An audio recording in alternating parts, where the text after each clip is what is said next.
Welcome back, Lelanders, to an early Sunday morning edition of Clone Evolution. Now today we're going to be doing the gold hero draw, if I can remember.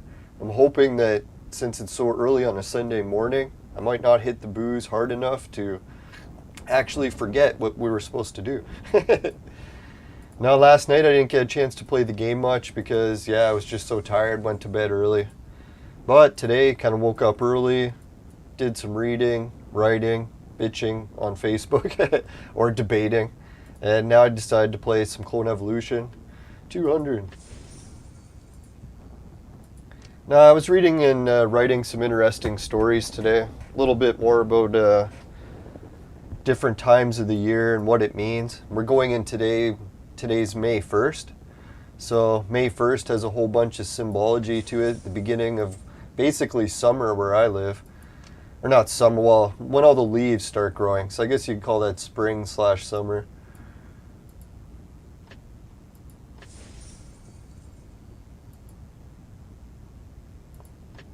Just trying to remember, did we get our bed in time for the Hunger Games?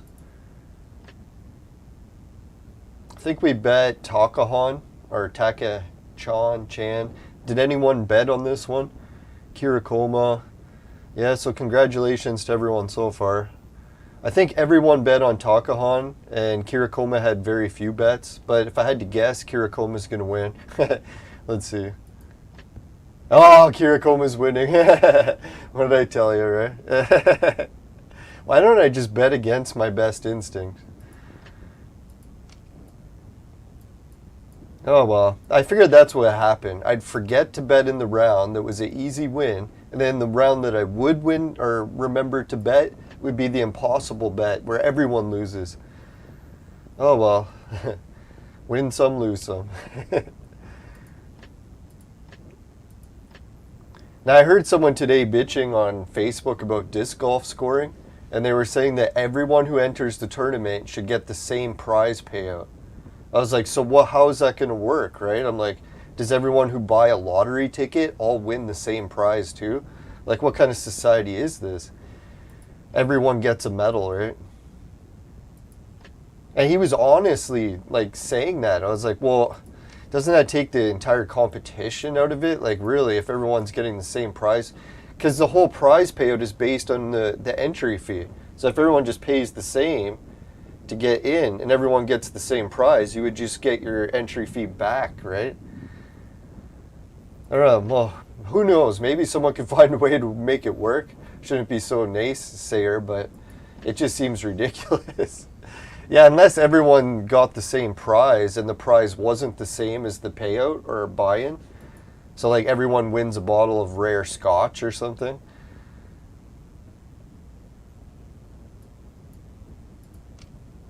I don't know why I use that for example. I don't even drink scotch, but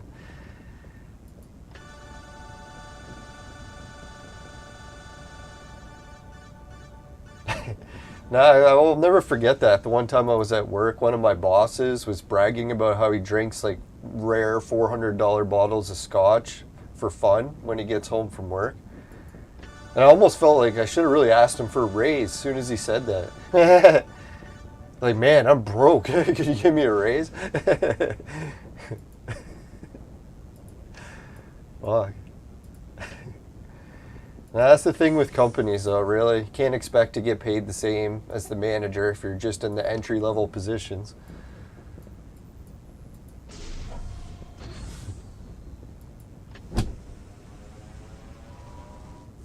Oh, yeah, I gotta check something.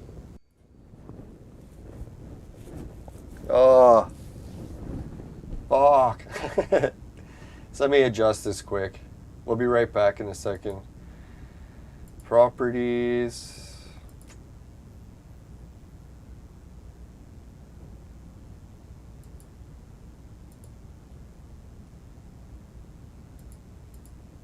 Trying to remember, is that how I fix it? USB device. No, that's not it.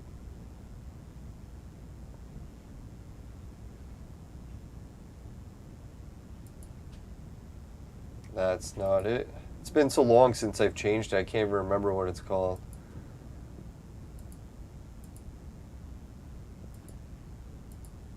Or just none of them are working. Fuck, man, none of them are working. Piece of shit, man. Oh well.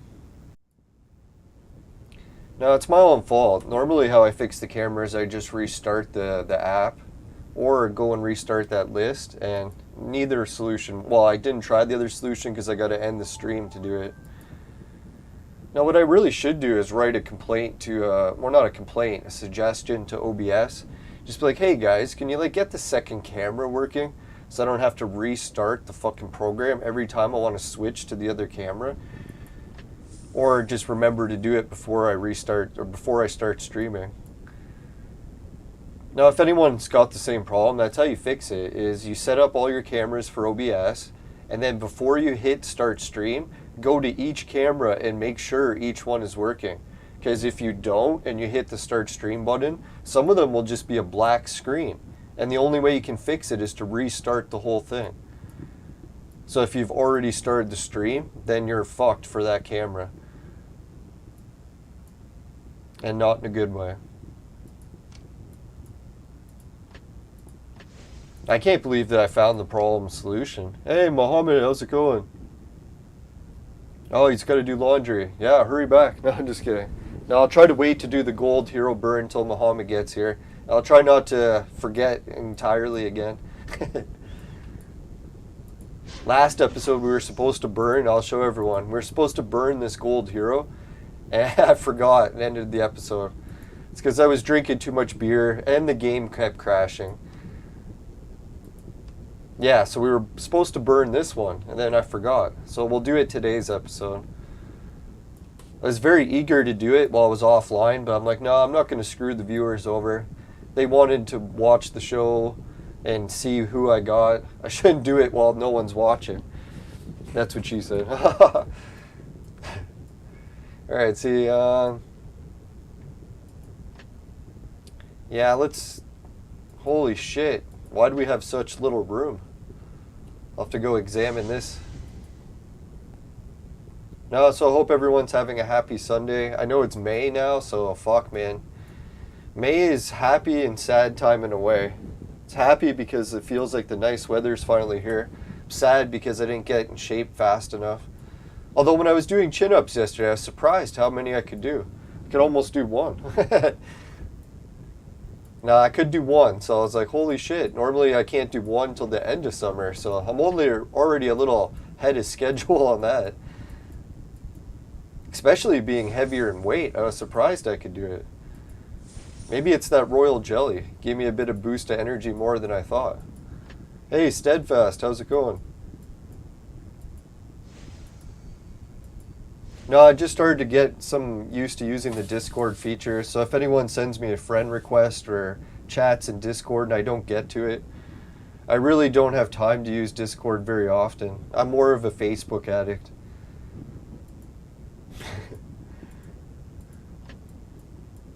That was the other weird addiction thing I seen on Facebook the other day. There were some women that are bragging that they do weed a lot when they're mothers. Like young mothers looking after babies and stuff. I'm like, well, I guess that's alright and all, but it seems weird to brag about it. Because yeah, I get it, some people can function with addictions, but usually you admit that you're still an addict and that it's a problem, right? You're not bragging about it. It's like, oh, I'm a recovering addict. Isn't it great? But to each their own. I guess be proud of who you are. No, I guess it's because I do a lot of weed, and I kind of wish I could do less weed. Oh yeah, I'm so full of heroes, I forgot to train. No, I'm still going to try the CBD, and hopefully that helps me do less weed. Alright, upgrades, star level. Yeah, as everyone can tell, I've already been vaporizing too much this morning. Within reason, though, according to the YouTube terms of service. 233. Nice. Another level up.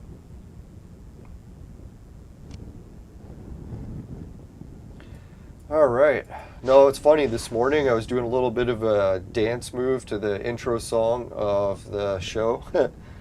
It's funny because I normally laugh at dancing, but I don't know. Today I was like really stiff and sore when I woke up.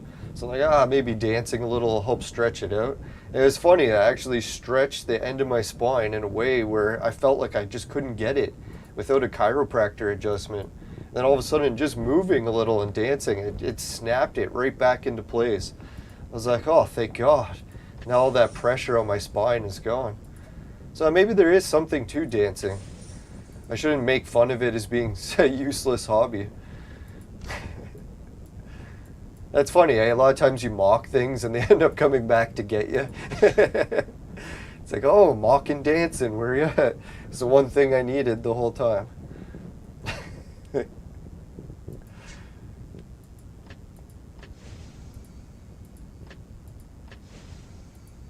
Now, I was thinking how bad I wanted to go to a chiropractor because I got this one really weird cramp going in the back of my spine. I couldn't quite reach it to pop it myself. I'm like, fuck. Need some way to pop it back into place and I can't do it.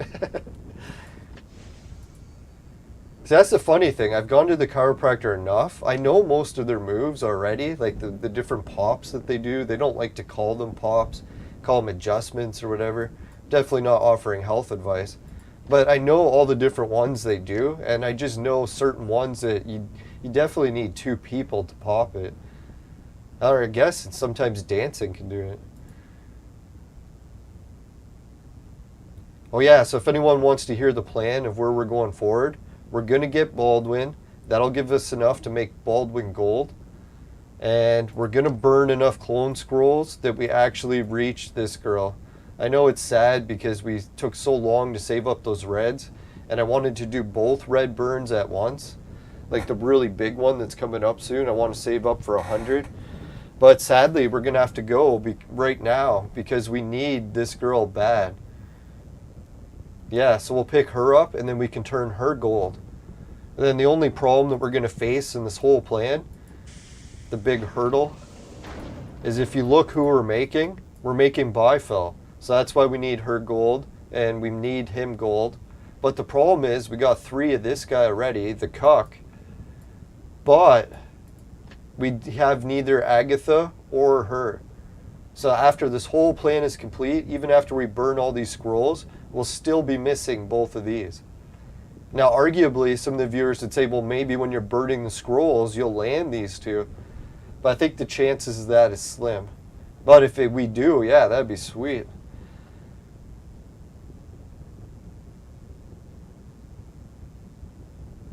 Oh, different drops from lichen. You know, that's weird. I'm starting to try to learn more about lichens and the other different plant species I didn't even know existed. It's like I always thought it was just mushrooms or plants. And then I found out like moss is kind of technically its own species. And then lichens are their own species. I was like, geez, how many other species are there? I didn't even know.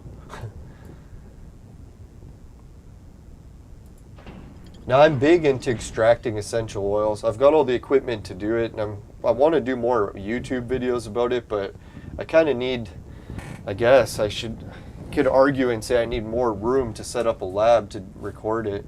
Or not a lab, like a workshop. A lab. I don't know where that came from.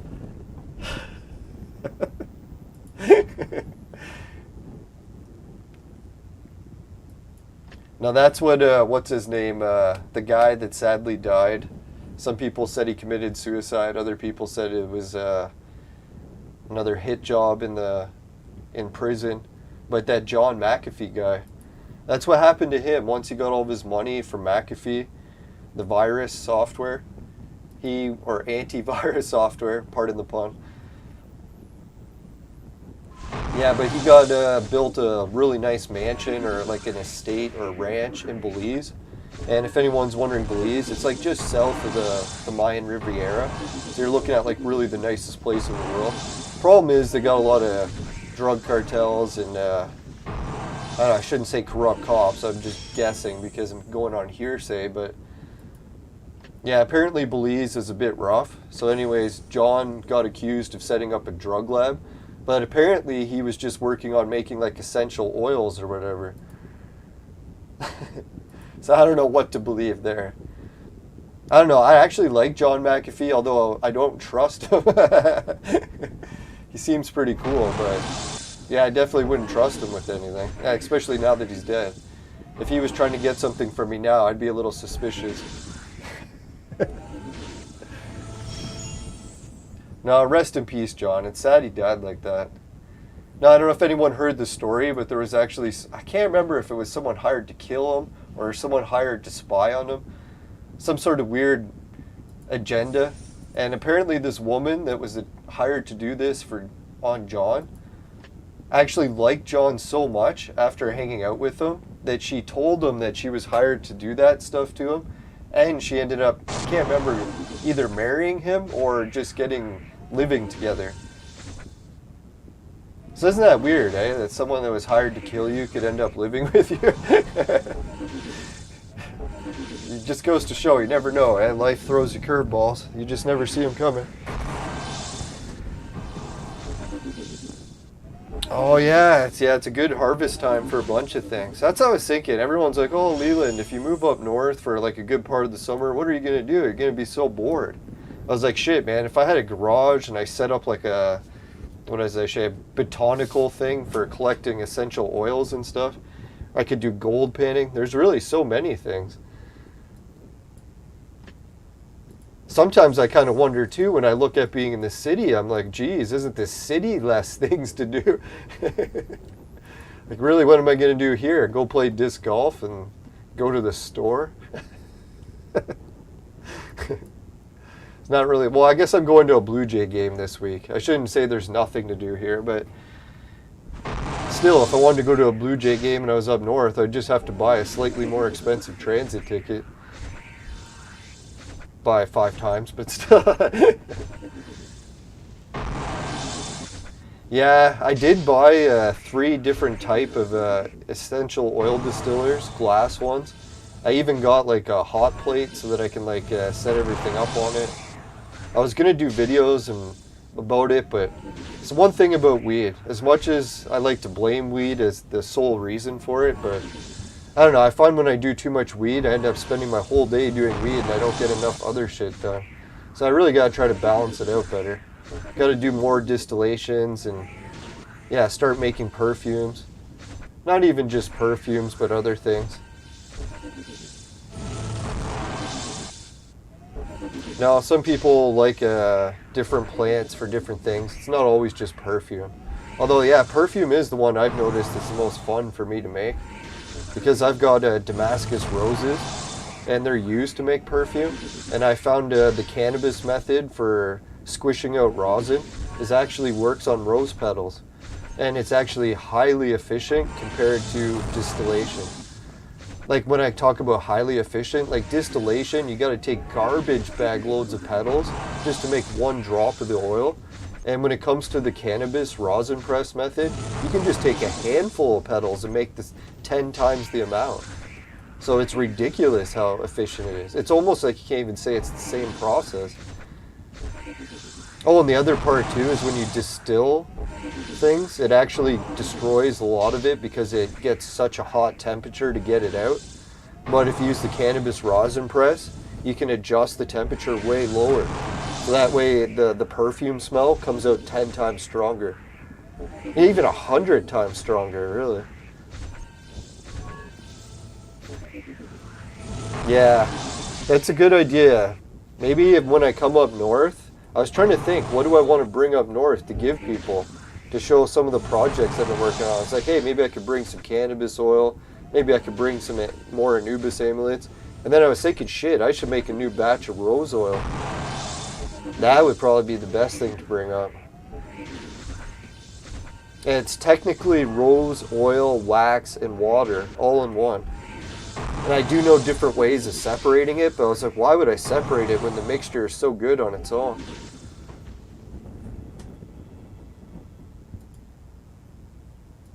Oh, fuck, did my heroes die? Oh, we did! Son of a bitch, I wasn't paying attention. I let all the heroes die. Son of a bitch. Oh, well, live and learn. Lots of living, not much learning. Oh, well. Alright, so I guess I will bring another copy of the amulet too. Now, the one thing you gotta be careful with rose oil and water, I noticed, is it does work really good at healing scars. Can't offer health advice.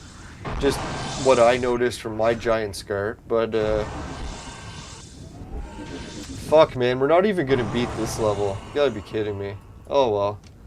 That kinda sucks, man. We really lost a lot of the rewards there, but doesn't matter. Shit hits the fan. No, the rose oil, it works great for the scars, and it works as a great temporary wrinkle remover. You know how they say you put it on, it makes your skin go tighter? But the problem with that is if you keep using it over and over, eventually it wears your skin out. So it's like, sure, you're making it look better temporarily, but it makes wrinkles worse in the long run. So yeah, that's one thing. It's fucking, I guess it's a double-edged sword or whatever they call it. I don't know, and some people like to drink rose oil to say that it's like good for digestion. I haven't tried that yet, and I don't know, think I would, but... Or was it rose water? Maybe that's what it was.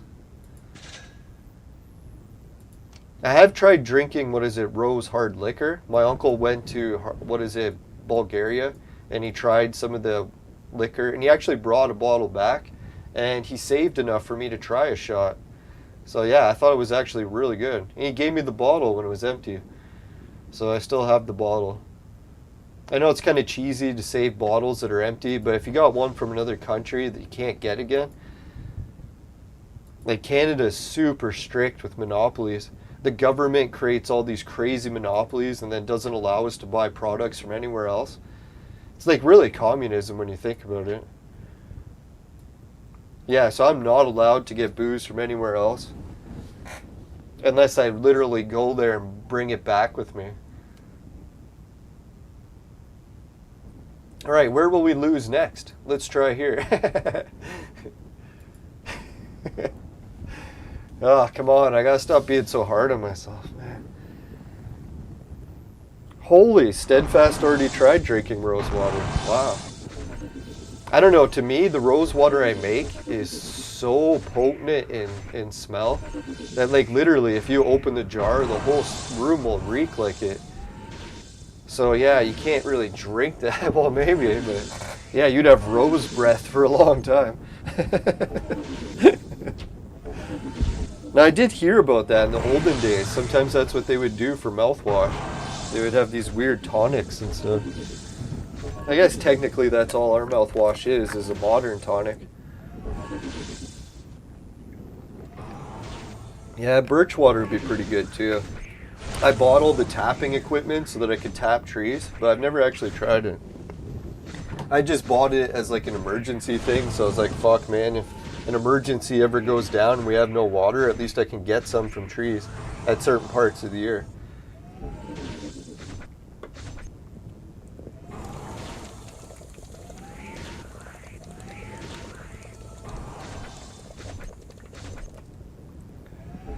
Now, I bought all the emergency gear stuff just in case, because I was like, should I hoard water or just get a few tools to collect water? So that's what I did. Instead of hoarding the water, I just went and got like tree taps, I got a water distiller, and I got those life straw things so that I could like filter water if I had to, rather than just trying to hoard water. Ah, at least we won a battle, finally.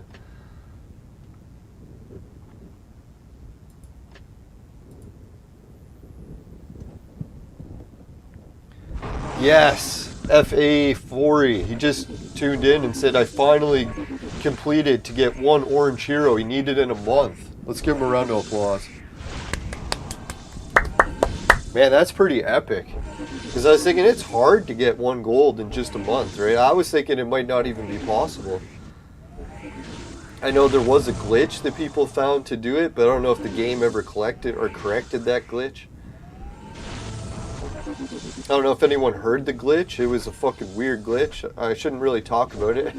I don't want to get the game developers after me for sharing glitches. I never did the glitch, so I shouldn't be in trouble.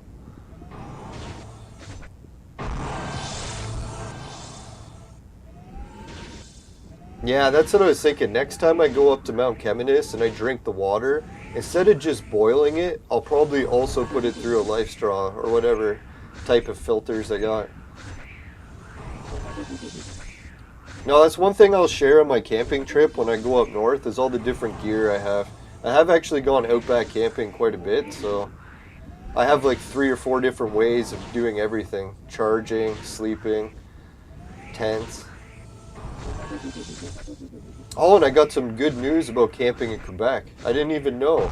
Like, I was like, oh shit, when I was camping on Mount Keminus, I thought it was Ontario.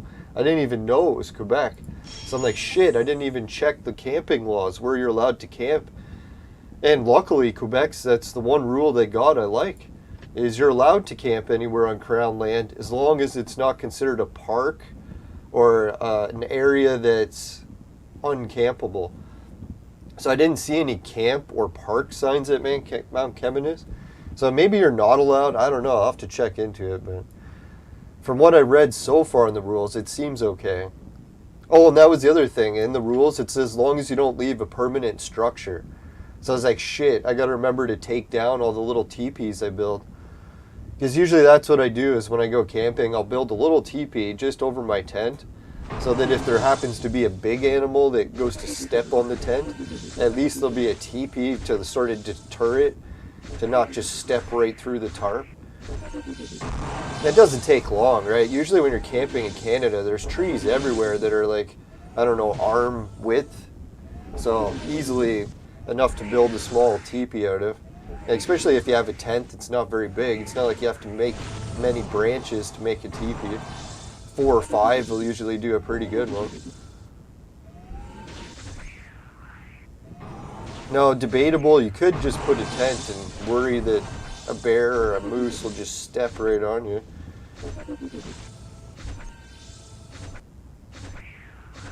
Yeah, I guess I heard that's pretty much the most dangerous part about camping in Canada, is if a moose steps on you. Because a moose actually likes to walk around at night, and it can't really see where it's walking too good. So it'll usually just step on shit, right? They say actually people get crushed by a moose way more than they get eaten by bears. Bear attacks are actually very rare.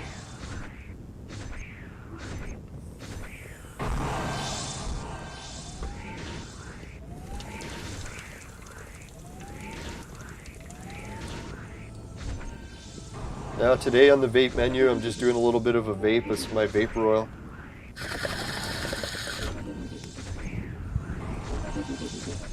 It's pretty strong, so I shouldn't need much. Let's skip this battle. We got him. Alright, finally we did a little bit of winning. That's why if you get down in life, you're not winning at everything. Try to remember, it could turn around at any moment. You never know, the worst bad luck streaks could be leading to a really good luck streak. You never know, right?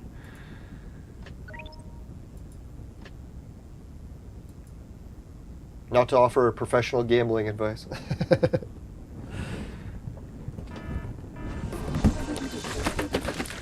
Now, what do you need as credentials to be considered a professional gambler? Like, really, it's usually if you make money at something, you're considered a professional. So if you've ever won once at the casino, does that make you a pro?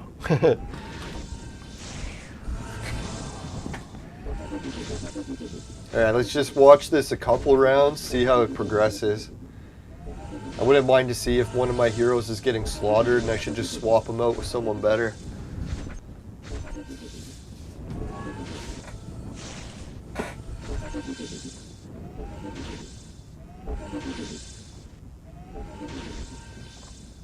No, I think for today's May diet, I know April failed pretty bad, and I think it was probably because I still went a little bit too hardcore.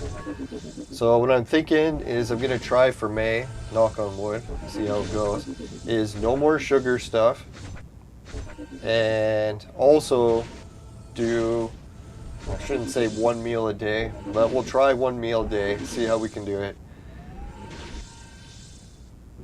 Now I figure if I do one meal a day, just for 1 month, should be enough to get me back to around the 190 mark. And 190 is pretty much, it's not perfect, but that does get me below the obesity mark, according to my digital scale. Now I'm 6'2", so 190 is a pretty low weight for most people at that height, but I'm a bit of a lanky frame. So that's why, I mean, I'm technically supposed to be under it.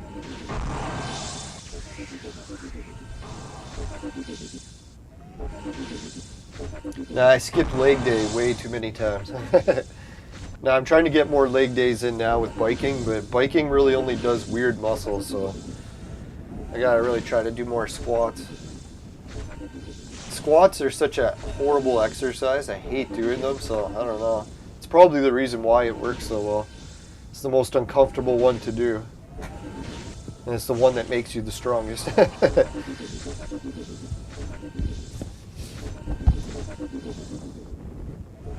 Now, luckily the biking adventures are going pretty good so far. Leg muscles, getting back in shape quick, and not much rebound time. Actually, I'm very impressed with my rebound time this year. It's actually almost 10 times better than last year. So I don't know, maybe when I got sick, it really did weaken me for quite a while. That's a weird thing, eh? Once you get a really bad flu or whatever it is that you had, it's sometimes when you recover from it, you don't realize how long it takes to get that full recovery, because you almost forget what being at full strength felt like. So you could be at like 80% strength, you're like, oh, this is pretty good, I'm better.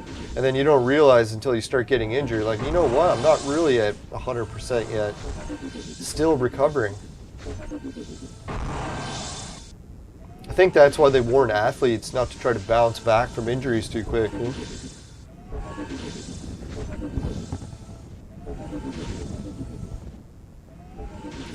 Yeah, so I'm going to keep doing the biking, keep doing the chin-ups, get my pool set up soon. I was thinking even doing it this week. I know it seems ridiculously early to set up the pool, but hey, there's no reason not to. As long as the ice is gone, fuck man, you can set it up and hot day comes, you never know, it might be warm enough. Usually it only takes 1 day to warm up. Now my pool, everyone was like, oh shit man, you got such a shallow pool. But it's a 3-footer. So it's like basically just deep enough that if you swim at the surface, you can swim. But obviously you can't swim any deeper because it's only 3 feet. But then the best part of that is it's 16 foot wide, so you can swim. It's big. And it warms up faster, because if you have a really deep pool, what happens? It takes forever for the water to get warm. But if you have a 3-foot deep pool, you'd be surprised, man. 1 day, the fucking water is like back to hot. So if anyone's skeptical of what type of pool you should get, even if you get a shallow one, it's not that bad. Like 3 feet, I'm a big guy, 6'2", and that's still deep enough for me to swim.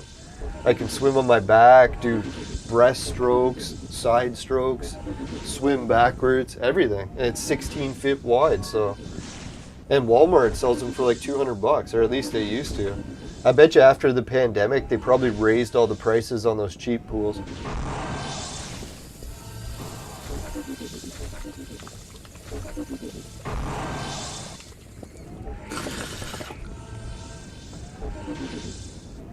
Now, some people think that like getting a pool in your backyard isn't worth it, like if you have a backyard and it's really small. But even a small pool, like 16-footer, man, it changed my life for like my mood too. I was like, oh, I can just go swimming anytime I want. Helps cheer you up. Well, it did for me. Because for a while there, a lot of times they'd have those lockdowns in Canada, and I literally wasn't allowed to go to any pools, any beaches.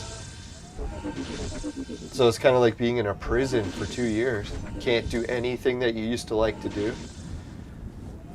I shouldn't say it's the same as a prison, but it's similarities.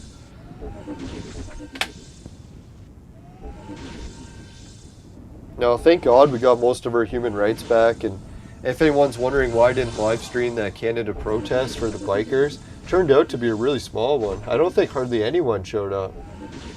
I think there was probably more police that showed up than there was actual protesters.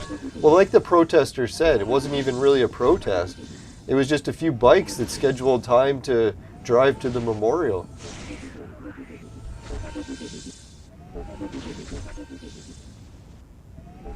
But I did watch the speeches they did at the memorial, and some of them did sound a lot like the trucker protest. So to be fair, it did have a lot of similarities.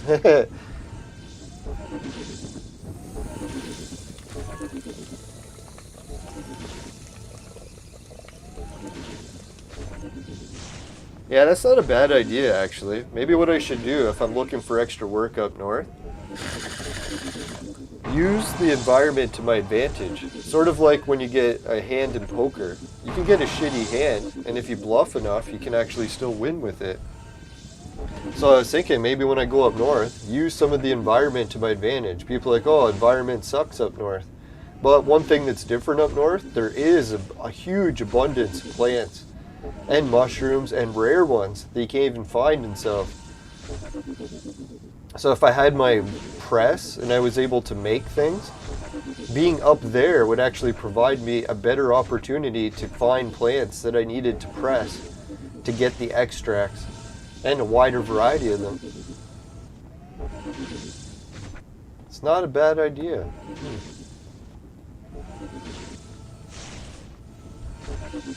Yeah, because that could be one thing too. It's like, man, once you're up north and you provide something that's like a rare service, you might not have as much competition.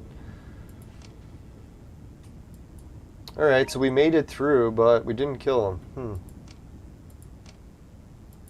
And we don't need to swap out any heroes. Everyone survived.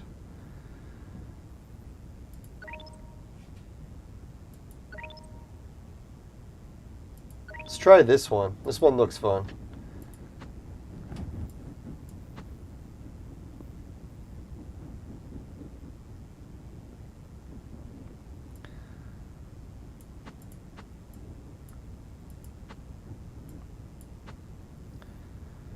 Alright, let's see. Monk in here. Oh shit, it's the healing team. We're just going to lose badly to that. Well, let's try it anyway. Not throw in the towel. Let's actually try to beat them.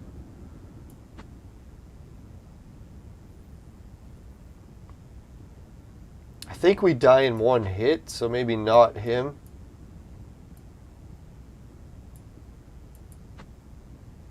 Let's try that.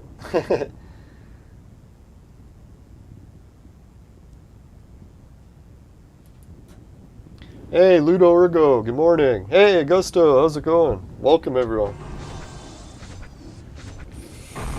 Well, I hope everyone had a good weekend, or ending to the weekend. Shouldn't you be in church? No, just No, I don't really go to Sunday Mass. When I was a kid, I actually grew up and went to church every day, so I kind of had my full of church. I'll go for special occasions, but I don't know, I've been to so many masses already. No, I was one of the altar boys. Luckily, I didn't get any priests that were awful. I know in today's society, we like to label every priest as some sort of weirdo, but there actually was quite a few nice priests, or probably still is. Who knows, maybe they're just nice to me, I don't know. Not that kind of nice.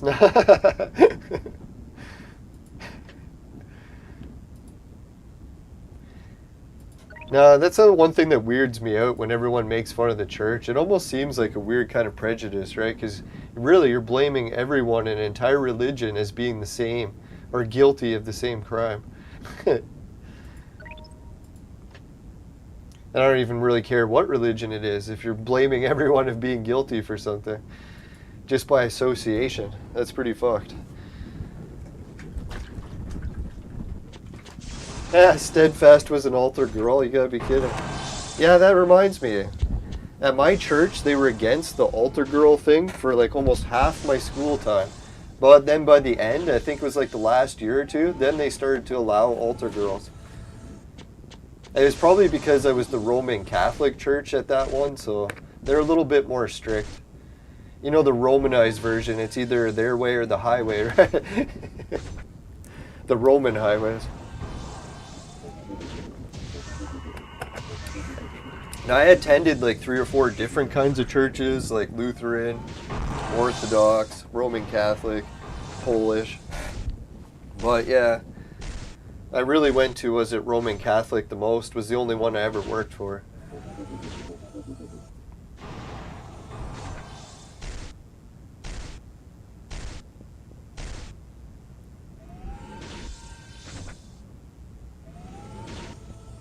Oh, Anglican, yeah. I don't know if I tried that one. Or yeah, that's the one. Oh no, I was thinking Lutheran.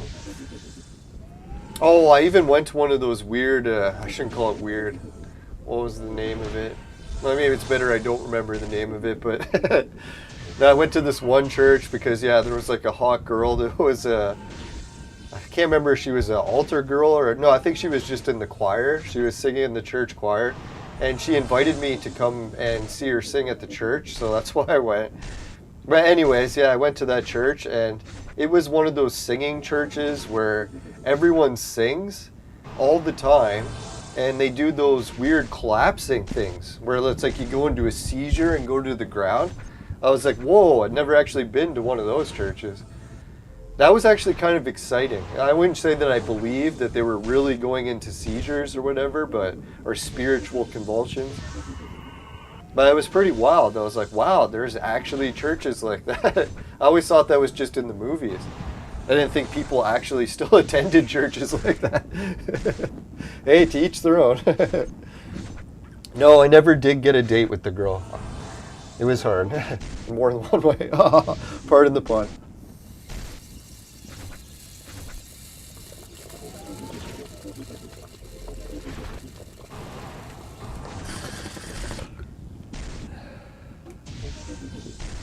No, after I didn't get the date with the girl, it went to a huge party anyway, so it was pretty fun. That was an interesting day. Went to church and then a huge party.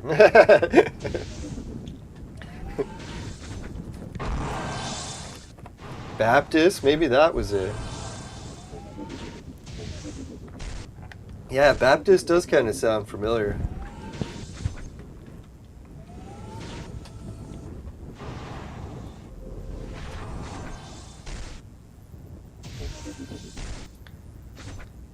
Now, our city has like a black community church too, where almost everyone's from like the same background.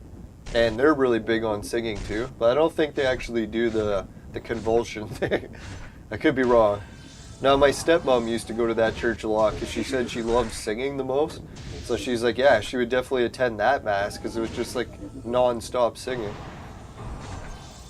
She was big into the choir stuff. Hey, Shelly, how's it going? Yeah, that's what I was thinking. Hopefully if we can do some more early morning shows, get the viewers from overseas time to tune in. Now, I'm supposed to do more shows with guests in England coming up, so hopefully we'll be doing some more early shows.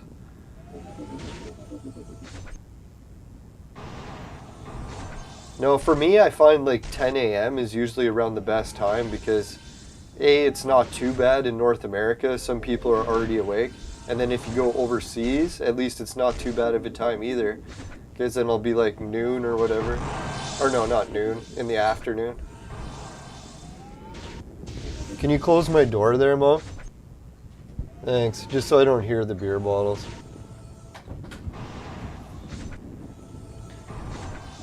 No, it's oh shit, we might actually beat this one. Finally. No, it's gonna be neat once I get an actual studio. That'll be weird, eh? The biggest part of my garage modification, if I get the upstairs finished and get a studio, like an actual studio, dedicated to recording YouTube stuff. Because that's the one thing, if I ever tried to get a studio in the city, it's just too expensive. Anywhere I try to set it up, you'd have to be like a millionaire just to afford it. At least if I set up a studio way in the middle of nowhere, sure, it's in the middle of nowhere, but at least I'll be able to afford it. And really, when you have a studio and you're recording stuff indoors, it doesn't really matter where it's built, as long as you have the internet. And if you're there.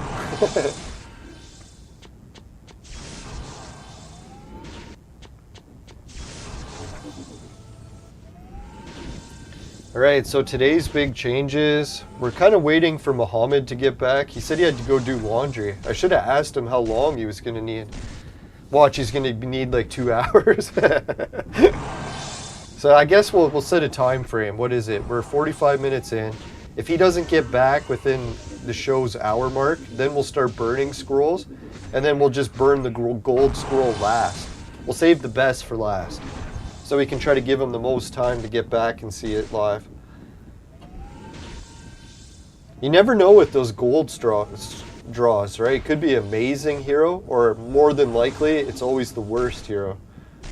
So it's hard to say what's going to happen. It could change our team dramatically, or it could be nothing. More than likely, nothing.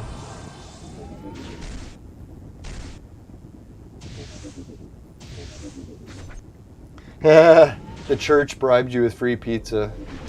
Yeah, I was trying to think of all the different ways the church used to bribe people to go. I think the main one in our community was just the community part of it. Like if you wanted to hang out with people, you would go to the church. Why? Because it's one of the only places people even met up anywhere. Especially if you wanted to go to a dance or something. The early days, it was just the church dance. Obviously, in modern times, they evolved and just started building bars and stuff, but... No, our church actually had a giant hall in the basement where they could hold huge dances. I guess it was set up so they could hold weddings or whatever there, too. Right? That's what I noticed when I went to my church. A lot of people were actually atheists. They didn't care at all about church. They were just going for the community part of it. I think that's actually probably the majority. Yeah, because it is hard to believe a lot of the stories in the Bible, right? Like most people just go for the legal reasons or their marriage reasons.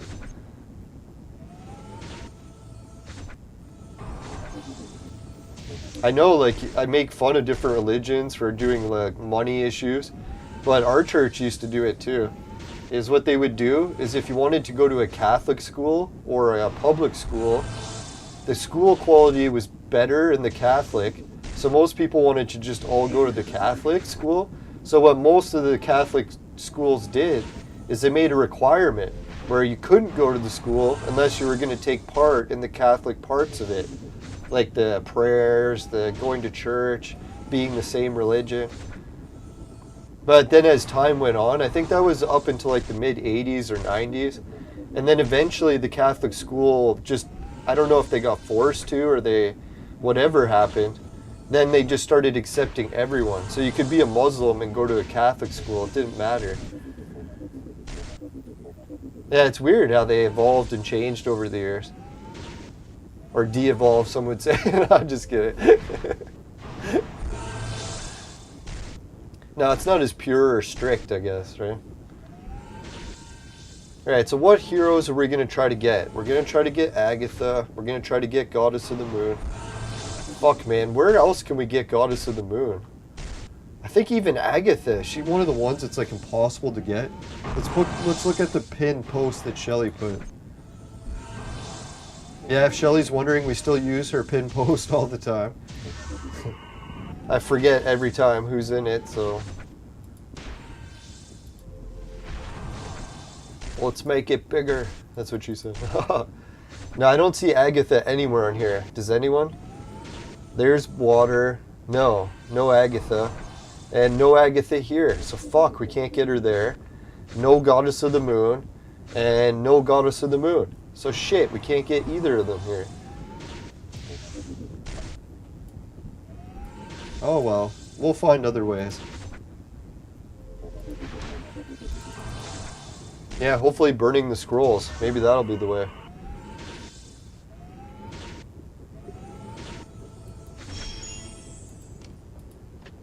Alright, we got 3 more, so I'll skip a couple of them and let one play out while I get another bowl ready. Skip. Now these battles could take an hour if you let all of them go, right? We're so lucky they have the skip button. If it wasn't for that, man, this game would never stand a chance. It'd be way too slow.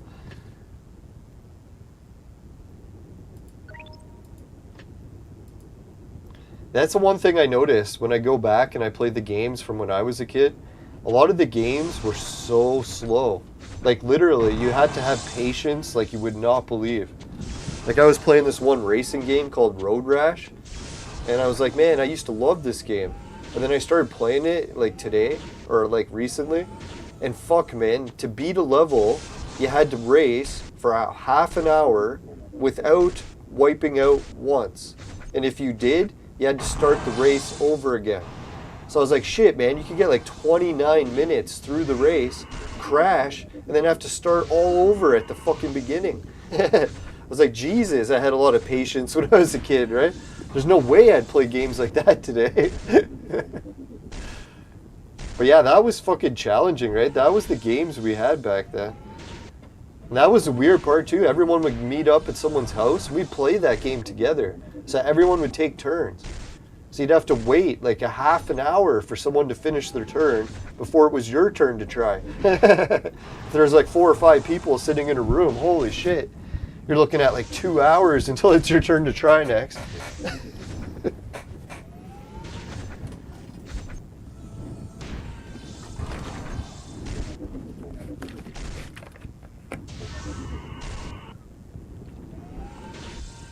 Yeah, I guess that's the danger we face, right? If you pretend to be a religion long enough, you might actually convert. No, I don't know if anyone heard the weird scandals with Scientology before. I had only briefly heard about them, so I didn't really look into it. But I was a big fan of the 70s show. I don't know if anyone's ever watched that show. Probably not unless you're my age, but yeah, the 70s show used to be really popular. I think it's where Ashton Kutcher was from or whatever. But anyways, 2 of the cast from the 70s show, they got really heavy into Scientology. I think one of them was born into it, so it was really his religion his whole life. And then the other one he invited into Scientology.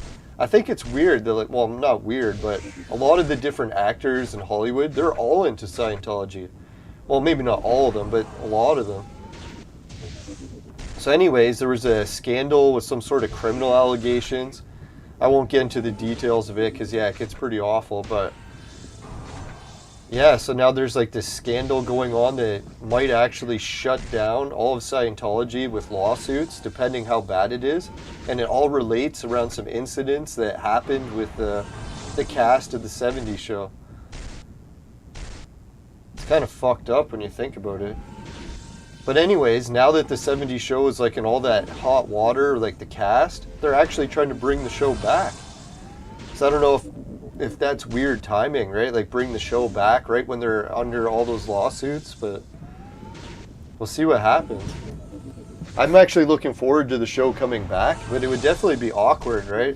If like half the cast is involved in some huge scandal lawsuit that could potentially shut down one of the state's biggest religions. I don't think we have any Scientology in Canada and Toronto, but I could be wrong. Maybe there is some Scientology around. And who knows, maybe we didn't get the full story and Scientology is telling the truth. That's why we have courts and you're always innocent until proven guilty. Or at least you used to be.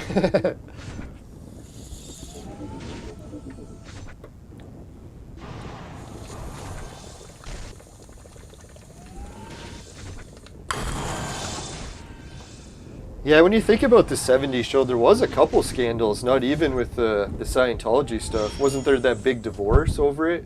Something like, who is it, Demi Moore or something?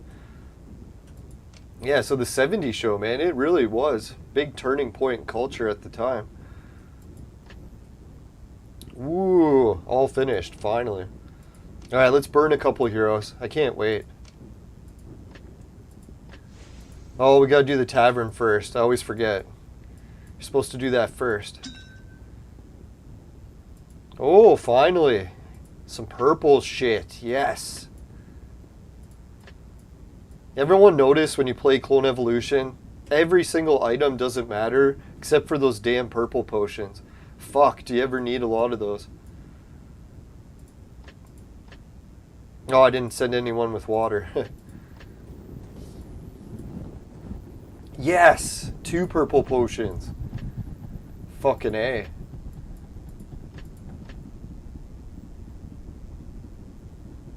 Oh yeah, he even got married after Demi back to one of the other cast members that he used to actually pretend to be the girlfriend of. So was he really acting? It's always easy to act as someone's your girlfriend if you actually are dating them, right?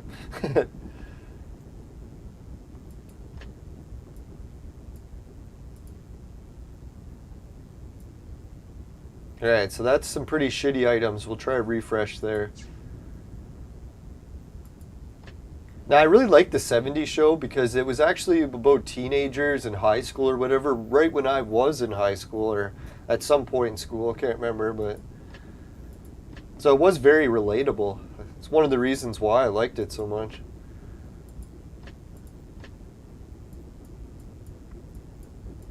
Or were they supposed to be college students? I can't even remember.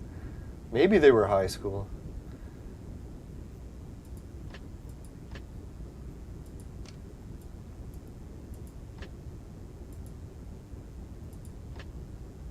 Oh, didn't one of the cast members die too? I can't remember. Wasn't it that one really hot blonde girl?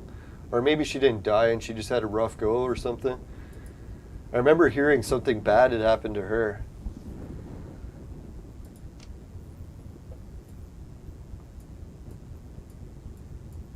Who was that? Eric's sister. That's who it was.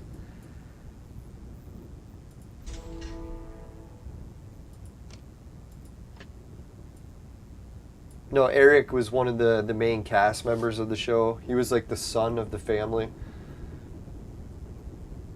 Is Red dead too? Like Eric's dad? I can't remember if he's still alive. God, I hope he's still alive.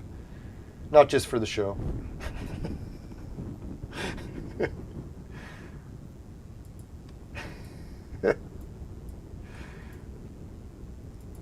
Yeah, imagine that's what your life becomes when you're a celebrity. People love you and they want you to live longer just because they want you to work for them. Yeah, let's burn some heroes. We'll do one. Holy shit, Rock God. He's pretty good. I was thinking we actually need to make some, what is it, that, the big rock guy. So if we need to make him gold, we'll need more of the rock gods. All right, let's do the sponsor message quick before we burn any more, because I'll forget. All right, let's go to it. Yeah, there it is. Oh, the board broke. 1 second. Pairing. Still nothing. Holy shit.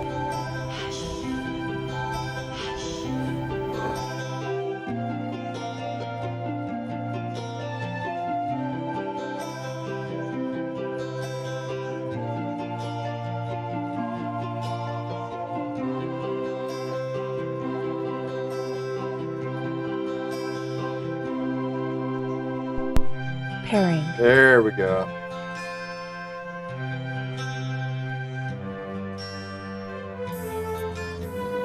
Alright, so today's slow message because the board shut down was brought to you by Crack. Crack. It'll fuck you up. Woo!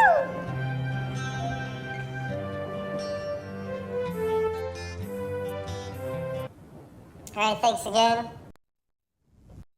Suki, Dan, Jim, Ray, Travis, and everyone at Patreon, thanks a million. Society 6, finishing quick, my specialty, t-shirts, bed sheets, both popular with the ladies. Hydro TV, pay you to watch videos, Swagbucks will pay you to shop, GameKit to try games, and free Bitcoin. It's that good old crypto wallet system. You want to try some crypto, don't have any cash, it's perfect for you to start. Right, as long as you're following your regional laws, just make sure you follow those, including for the virtual mate sex machine for adults and men only. Ladies need one, they know who to call. Just kidding. Anyways, $10 off on 150 or more with the coupon code LYNBS. That's LYNBSN. And I'm going to go check and see how many more viewers we got that are into that. Not that I care if you're into it, but no, it's neat. I get a kickback, so I appreciate that. So anyways, my website is there as well. Let's go burn some scrolls. Yes.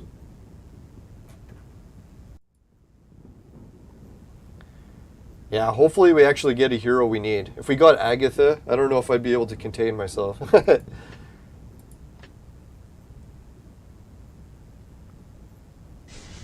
Ooh, right, brothers. Now, the thing with Agatha is we need 2 of her really bad, because we need 1 for ingredients, and we also need 1 just for fighting. Sucks that we have none. It's usually how it goes in life. The thing you need the most is what you have none of. Oh, yay, more Robin.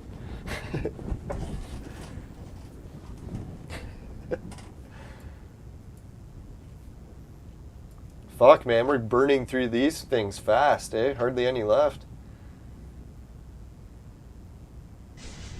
Oh! If anyone's puzzled why I'm so happy with the Symphony, he's one of those heroes that, damn, did we ever need. He's used for a lot of ingredients. Let's go see if we can free up some of the ingredients.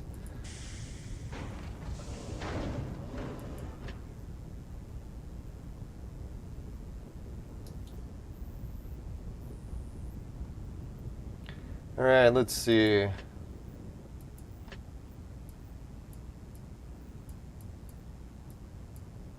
Yeah, I think if the 70 show came back with a new season, that'd be one of the ones I would give a chance and actually try watching.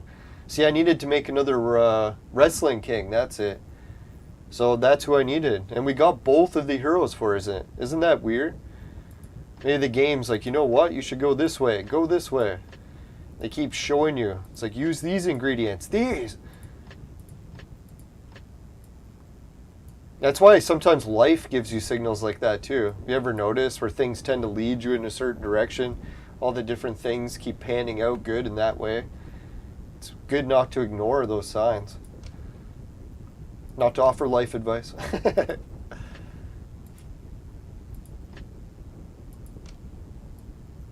Now that's why, as much as I know going up north is going to be really the hardest challenge I've ever tried, and getting that garage finished, the studio and all that, I think a lot of things seem to be correlating there, that enough of it seems like it's worth the effort. It's not going to be all for nothing, let's hope. Could be the worst disaster ever, but there's a chance it might work out.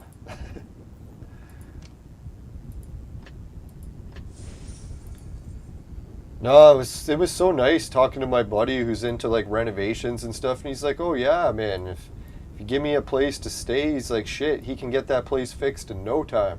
I'm like, really? You think you could get it done that fast? And I guess that's the best motivation, right? Is when you need a place to stay. It's like, holy shit, I could put in that extra mile to get it done.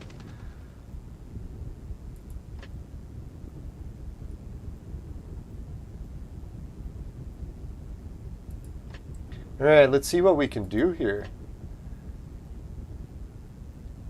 Oh yeah, remember, who was it? Muhammad was explaining the planet system to us.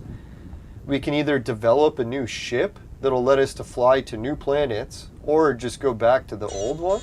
Was that the option? So should we really try the blueprint we got and see if it'll get us to a new planet?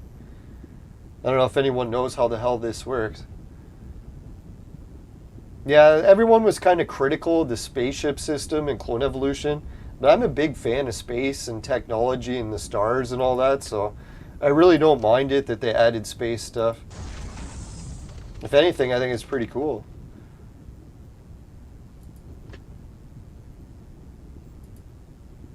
That was the one thing that's really good about big cities, is they got a planetarium. I was thinking, shit, man, I haven't been to a planetarium since I was a kid on a field trip with school. How do I use the blueprints?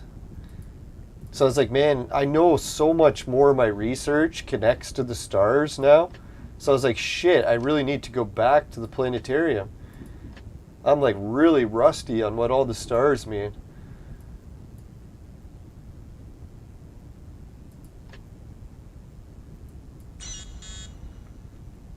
All right. Oh, here it is, blueprint. That's what we won for defeating it or whatever, right?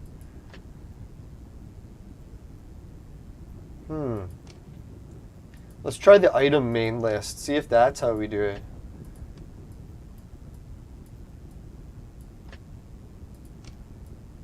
Ah, there it is. It says use to build Forerunner blueprint. But how do you use it? It says it's used. I want to be a user, baby. That was terrible. All right, let's see. User.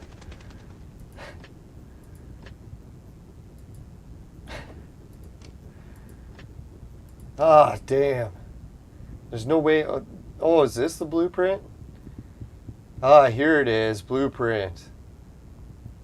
Forerunner. Yes. Looks like we have the materials, right?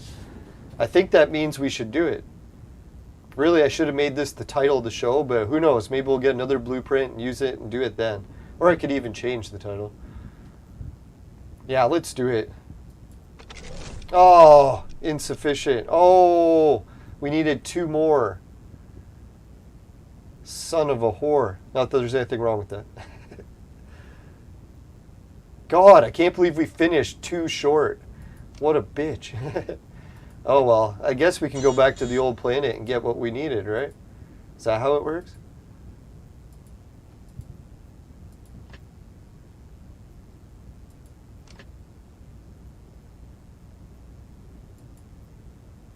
The Pleiades. Yeah, my aunt is really into this kind of stuff, and she's always talking about the Pleiades. And I thought it was a lot of nonsense, to be honest, but after I started to research different, like, Orion myths about the stars and legends and, what is it, the creation story, it always involved the Pleiades.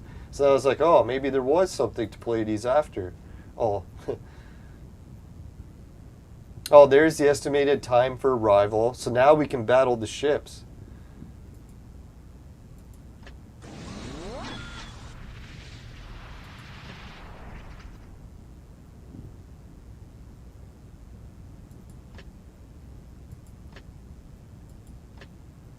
Now, to be honest, I've gone through phases of different paranormal beliefs where I didn't believe any paranormal, then I believed it a lot, then I went to not believing. Now I'm sort of like at a halfway point where I think some of the paranormal stuff is real, but I'm also very skeptical.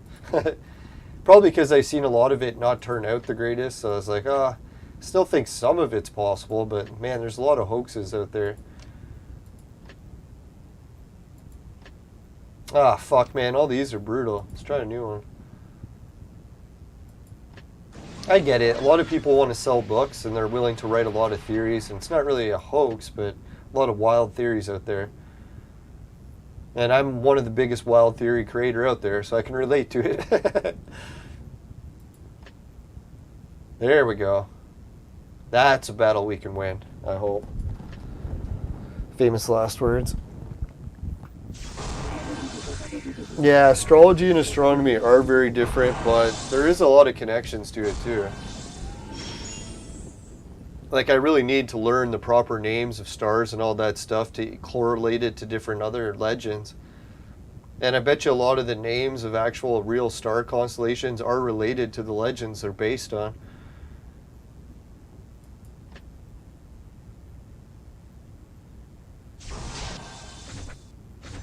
Oh yeah, and then astrology is more like the Sagittarius stuff and horoscopes, where compared to actually researching scientific star placements and all that jazz.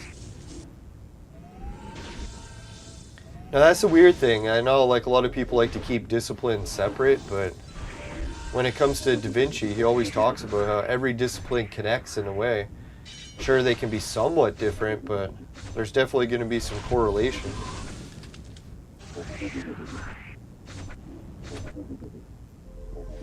Yeah, they're both looking involved at the sky. That's true.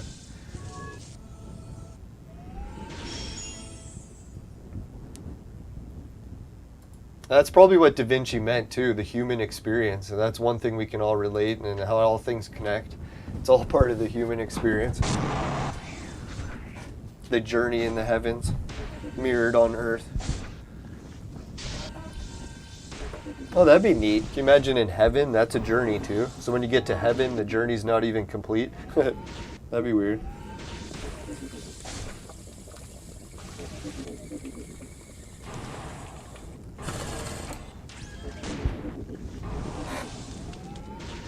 Yeah, soft science versus hard science. That's what I think is going to be so funny with the next moon mission. The Artemis program, the one of the new heroes in Clone Evolution is named after. Is we're really going to start seeing the bridge of technologies and spiritual stuff. Because really spiritual and science has always been so intertwined at the beginning, then it got separated. And I think eventually it's going to go back to intertwine. Because yeah, sure, science knows a lot, but spiritual stuff actually works in some stuff, so it's not like it's completely void of all information or value.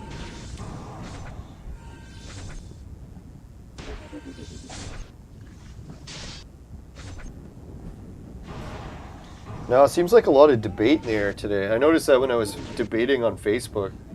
Normally when I post something for debate, not many people get into it, but I think my last disc golf debate, it really kicked up a firestorm, like 20, 30 people commenting. Now, the latest thing I was saying is disc golf's kind of cheesy because a lot of cases it's the person who has the best disc wins.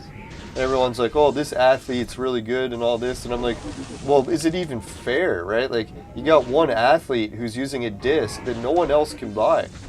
So really, he's the only one who's allowed to use the disc that works best. It's like, isn't that not a fair competition right off the bat? Then everyone else has to like get their own disc company, and hopefully they can make a disc that's not identical to his, because it would break copyright. So I don't know, for me, I was just posting a compliment or a consideration, like maybe disc golf should actually hold a tournament where everyone can use the same disc. Like, can you really call it a professional tournament when you're segregating what discs each person can use? Doesn't seem fair. And then some people are like, oh, it doesn't matter what disc you use. I'm like, well, really, the whole reason you carry more than one disc. Why? Because each disc is very different from each other.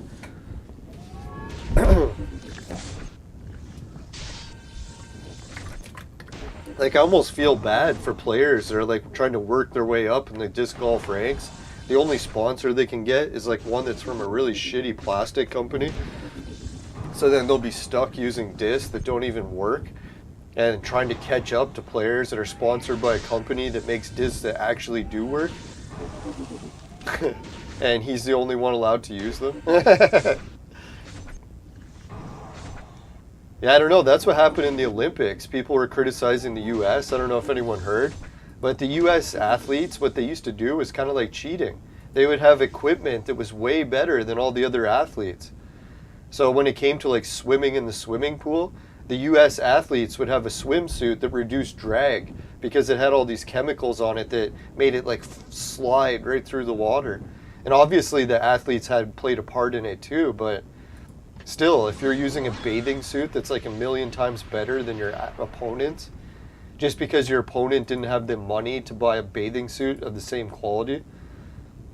So at least the Olympics realized that was an issue, and now they made the uniform standard for each country. So you can't just compete in a swimsuit that's like way better than all the other countries. Your swimsuit will actually have to be the same material or made by the same company. I didn't even realize that was such an issue, and then most people are like, oh, it doesn't really matter, it's only a few seconds different. And they're like, well, wait a minute, once you're at the Olympic level, there's really only a few seconds different between first and last, right?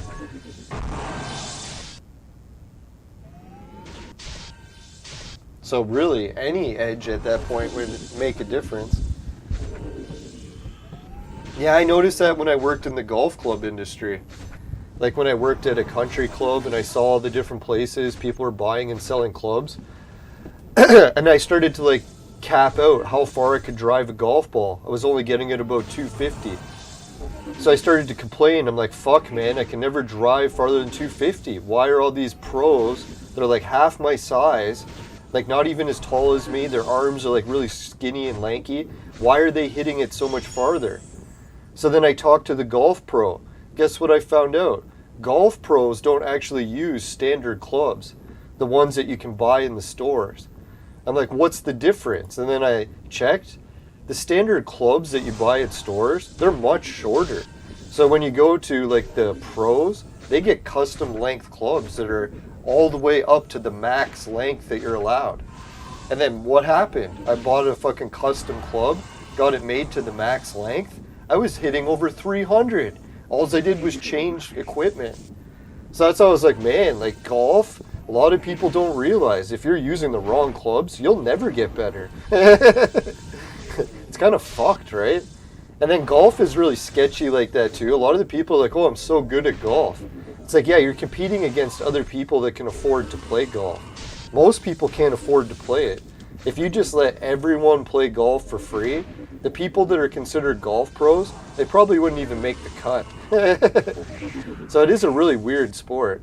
I guess technically you could get a sponsorship maybe if you started playing for free somewhere and then work your way up that way. So I shouldn't say money hinders it completely, but it definitely, people make fun of hockey like that too. Hockey is one of those sports where it used to be only a rich kid sport. Like really, unless your parents were millionaires, they could never afford to put you in hockey. And then that was always the big knock against hockey. But then hockey started doing the same thing where they started sponsorship things. So kids that are poor can actually play hockey. I don't know how many poor kids actually can play hockey now, but...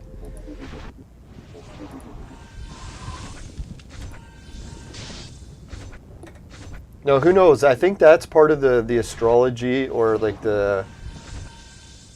What is it? The horoscope thing? That we're going into the Taurus season. And that's when everything's really stubborn. So maybe everyone's always debating and arguing. I don't know. That could be something, right?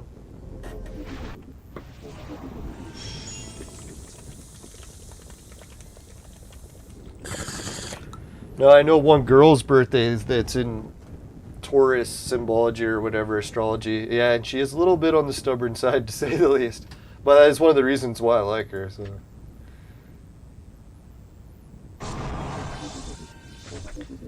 No, I don't know what it is. Stubborn, it is kind of annoying, but attractive at the same time.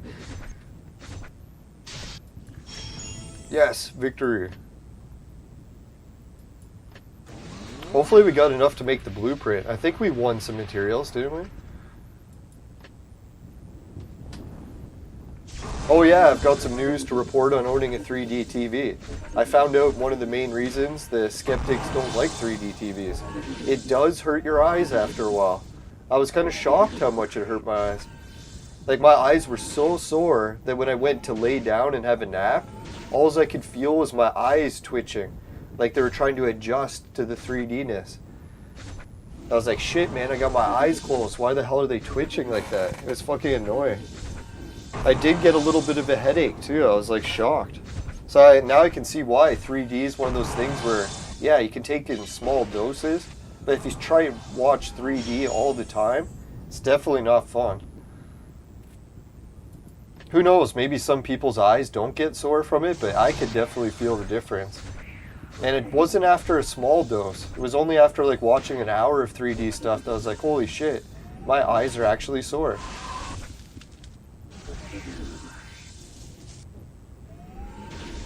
Now, it kind of felt like I was forced to squint all the time when I was focusing on the 3D objects, because your eyes are constantly trying to adjust depth perception.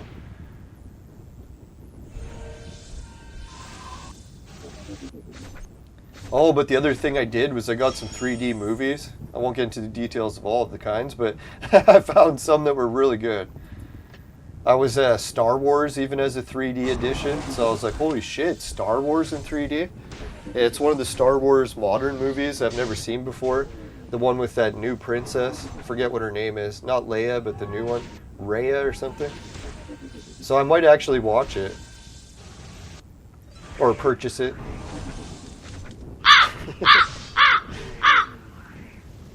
Now, I don't even know where to buy 3D DVDs. I'll have to look into that. No, not to say that I search Pirate Bay, but I bet you there's a big list of 3D movies in there.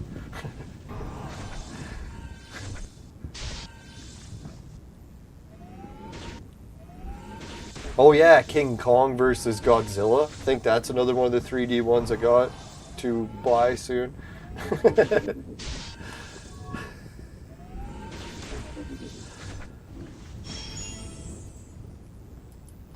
Yes, more materials. I think we got enough for the blueprint. I bet you any money we can't use the blueprint until we're done traveling. Now that we're locked in going to that planet, we'll have to wait.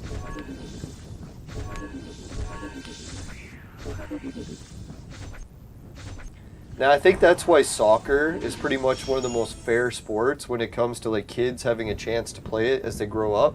Because really, if you want to play soccer, you don't need much more than a pair of shoes, right? And even some players grew up playing without shoes.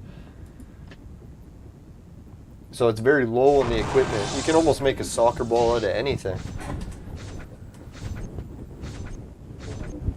Like I've even seen shows where kids had nothing. We even did it when we were kids. When we had nothing, so we just made a ball.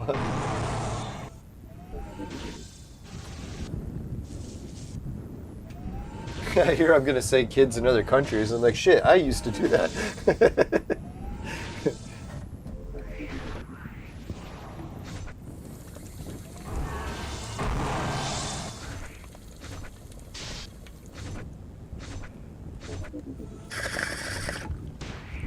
No, what we'd do is if we didn't have a good soccer ball, we'd just take a whole bunch of garbage bags and like tie them together until you had like enough bags to make a ball.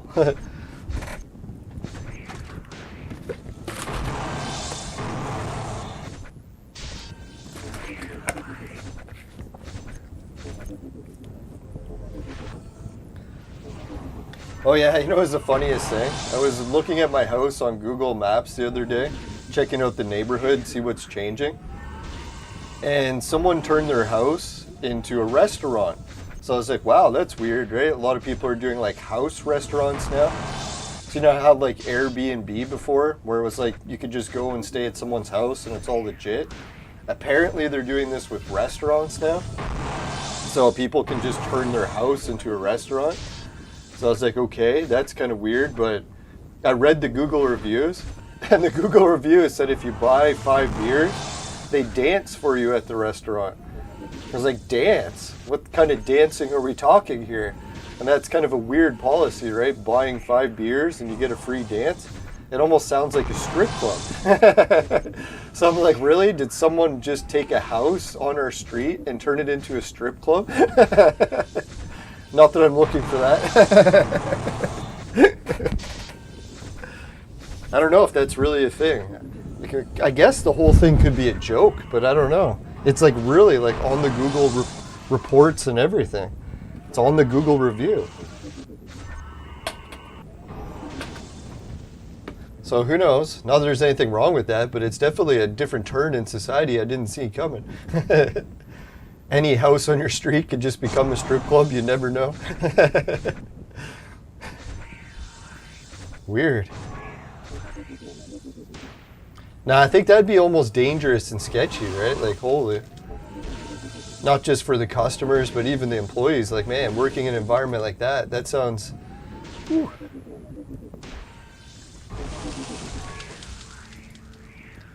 No, who knows? Maybe this restaurant slash strip club just hasn't been visited by authorities yet. And authorities one day will read the Google reviews and be like, hey, is this a strip club?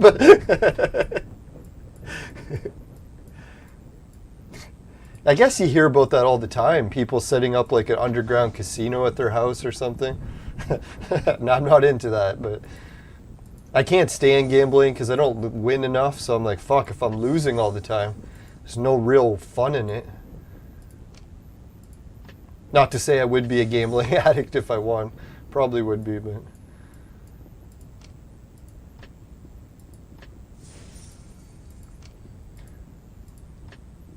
Alright, I think we're getting close. We might have to burn the gold scroll soon. Maybe we could just do some extra scrolls. I don't see Muhammad back in the chat quite yet. Or we are at 3 viewers, so he might be. He could just be listening and not responding yet. Alright, so which should we do? Let's try making some room in our team so we actually have enough room to burn.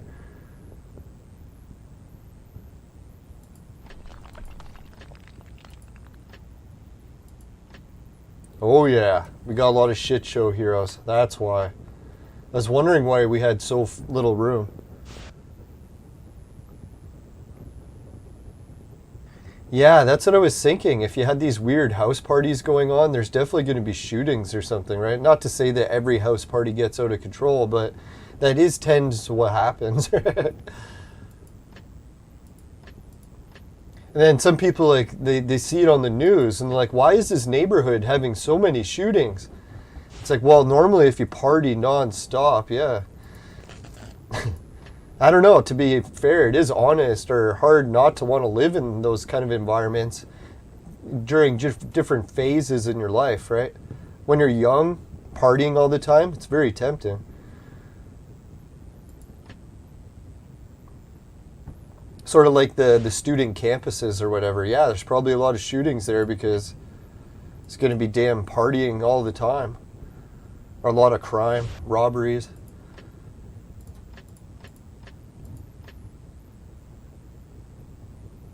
Yeah, it was party all the time. Now, I'm kind of glad at least I survived my partying phase. Sad to say, but I noticed a lot of my friends that were into that didn't even make 40, right? It's what they talk about, burning the candle at both ends, right? It burns faster. Some people manage to make it through, but it's not a lot, man. Especially if you go down the road of partying so much that you get out of control to the point where you can't stop.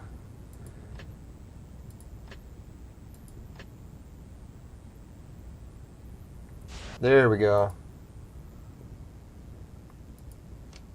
Okay, I think we got enough room. We do need some electric heroes. So I'm thinking, what should we do? What should we do?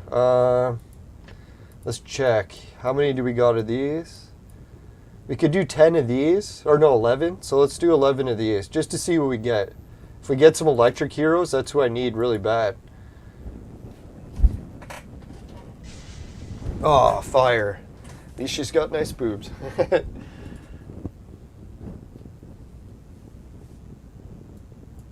Do. Come on, electric. Oh, fire again. Piece of shit. Now, it seems like the game really does give you a lot of fire heroes. They try to give you less of the ones that are good. Oh, blue. Well, I shouldn't say water is what we need too.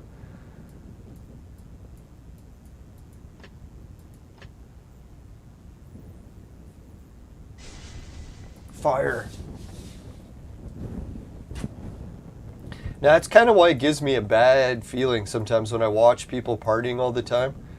Because as much as I'm like, oh yeah, party all the time, and it's like, I just think back to all the people who couldn't stop partying, and it's like, kind of does spoil it a bit.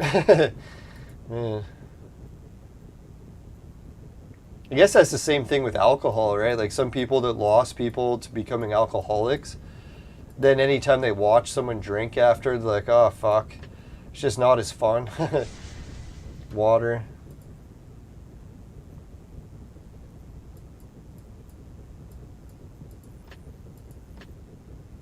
No, that's what will be nice though. I haven't been to a big party in a while, and going to Skydome is probably the biggest party I've been in maybe since 2017, 18-ish.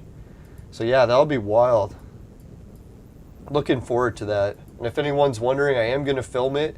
It's going to be tough to film because some parts I'm not allowed to film. But I'll try to get by and film as much as I am allowed to. Now, I found out that the stadium has very strict rules with filming. You're not even allowed to bring vlogging equipment. You're not allowed to bring any camera equipment, no tripods, no selfie sticks, nothing. It's not even allowed to go in the stadium. So the problem I'm going to run into is I want to use the selfie stick the whole day, but I can't bring it in the stadium. So what I'm going to do is just bring my cheapest selfie stick and bury it somewhere in a park next to the stadium. All right, let's watch the Vaporizer commercial. I'll be right back. Just while the game loads.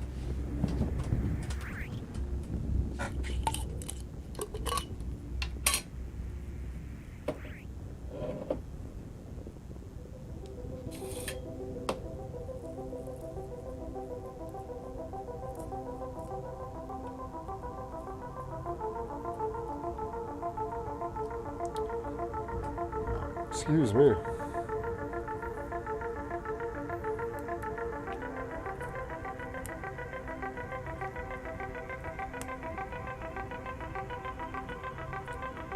All right, finally the game's back.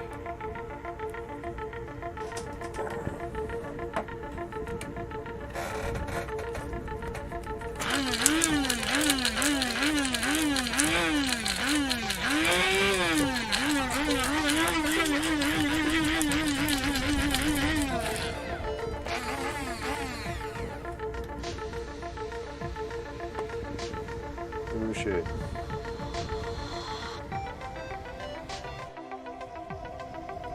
Alright, we are back. Sorry for the noise there. I was just grinding up some more weed. No, sadly I've been raising my tolerance to weed so high that it's basically vaporizing non-stop just to even try to catch a buzz. It's pretty bad. That'll be the one thing that'll be good when I travel up north. Hopefully I'll be able to cut back on weed a little. Maybe not smoking joint cutting back, but at least I won't be vaporizing all the time.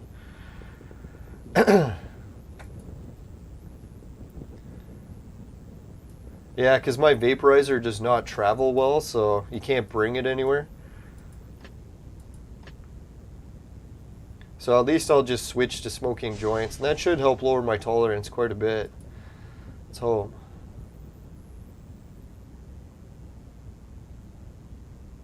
Oh my god!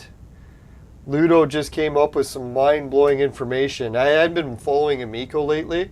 It turns out the company's falling apart again. Hans has left. Holy shit, man. Hans was one of the biggest proponents that it was going to succeed. He was like one of the only people that I could say honestly looked like he believed in it.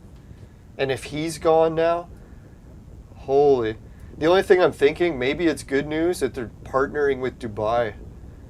I don't know, we haven't heard who the new partner is, so maybe that's why Europe's bailing. Dubai is taking over. I don't know. I shouldn't always put a bad spin on it. So yeah, maybe there's something good in that.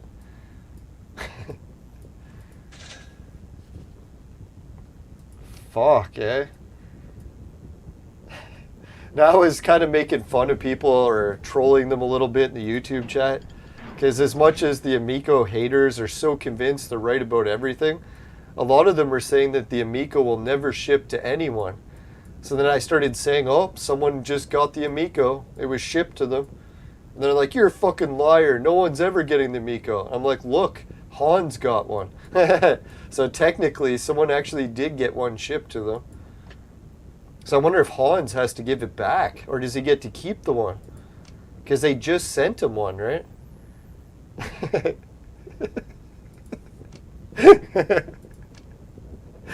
Yeah, the technicalities of it. I hate teasing people.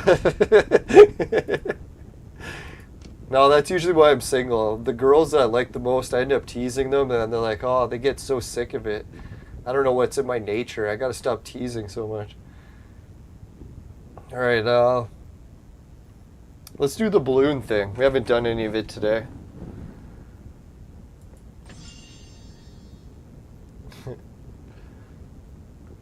Now, I think they said teasing people. Sometimes what people do is like showing as a sign of affection. Like, I definitely go too far. Haven't I learned that lesson? Yeah. Now, there's a fine line between teasing someone and being mean, right?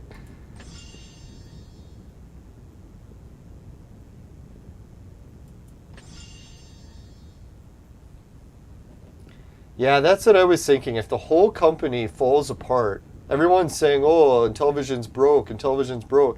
I was thinking if the whole company even went completely bankrupt and they had to sell everything, I was like, I think Tommy himself would still have enough money to just give everyone something. And I don't know if he would make like a prototype that he would send to everyone or what. Because really, Tommy himself, I think, is rich, right? Even if Amico or Intellivision went bankrupt. Unless Tommy actually went down with the ship too, I don't know. I'm pretty sure he didn't invest his life savings, or maybe he did.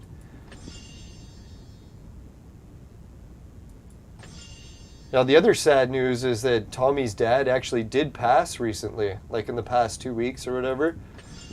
So there should be some big changes coming to Amico. Like, Tommy-wise, he should have a lot more free time to work on the project, if that really was the whole reason why he couldn't. Fuck, man, we're wasting all our darts, and they're just giving us garbage every time. Holy, there's 6 red scrolls. Alright, I'll shut up now.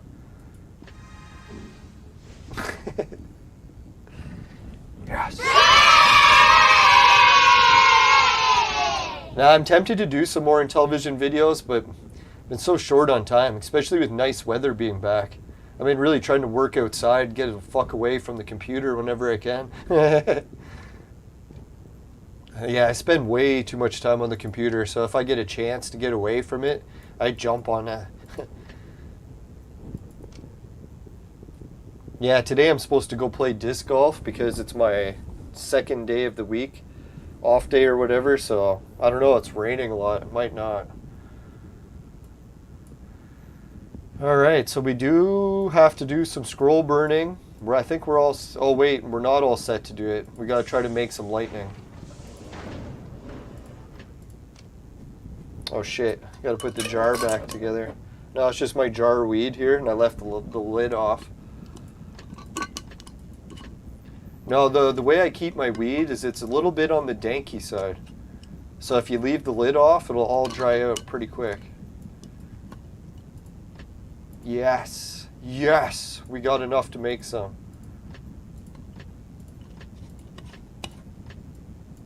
Alright, let's throw in some fire. Fire. Flame. Tiger flame. There we go. So that's one lightning. We need to make another, and I think we'll have enough.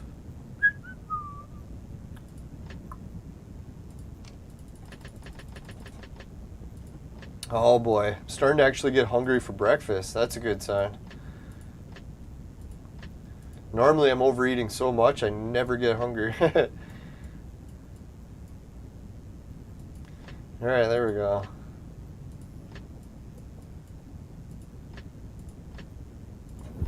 Boom, boom, boom.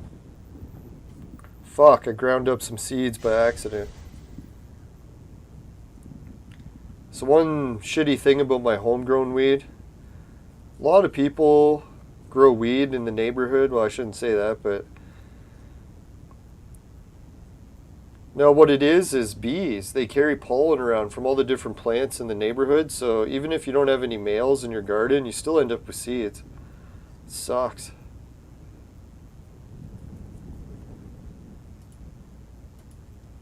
I'm hoping maybe whoever's growing the male plants will stop one day and just grow female only. That'd be nice.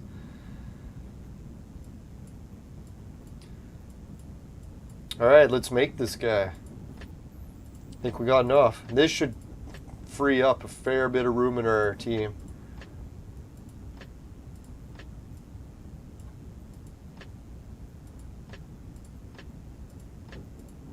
Oh, there we go. Wrestling King. Yeah. Oh, yeah. There we go. Where are we going? Westward out.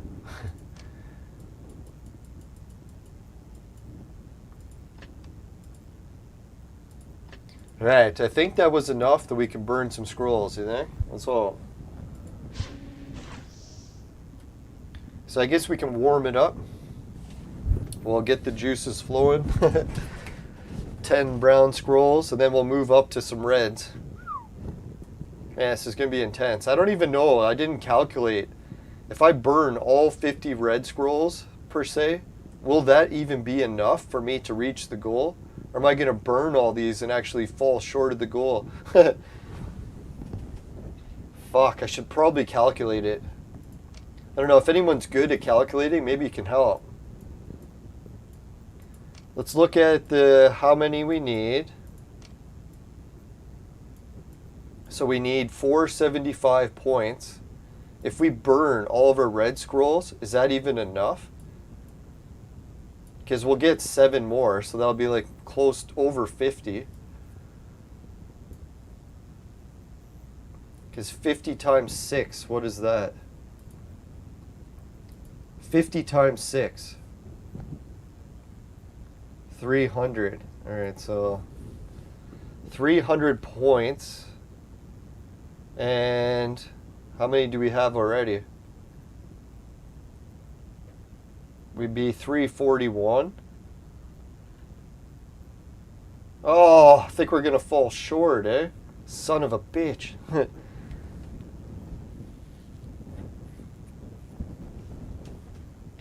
Yeah, I've noticed that too. Like, if you don't get outside and you sit at the computer for too long, that's the reason I stopped doing office work.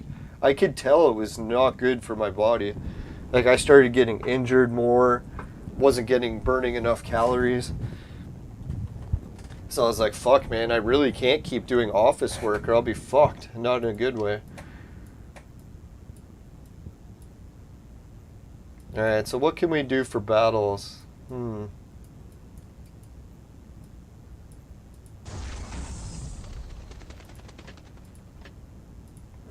I think we have to beat this one, excuse me. So let's do that next. No, I think I'm even going to break out the old sit-up mat today. Hopefully I can get a few sit-ups and get that into the routine. Just fuck, man, if I can get back to 300 sit-ups a day, that's ab territory.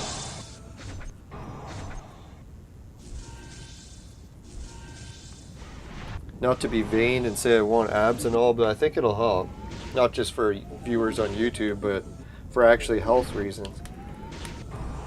Help stabilize my back.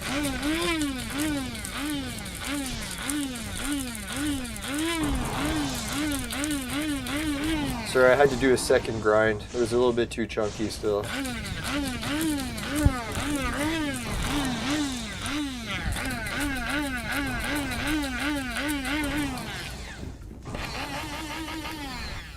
Fuck, man, this battle is so hard. I gotta remember which team combination I used that did well. There, that's better.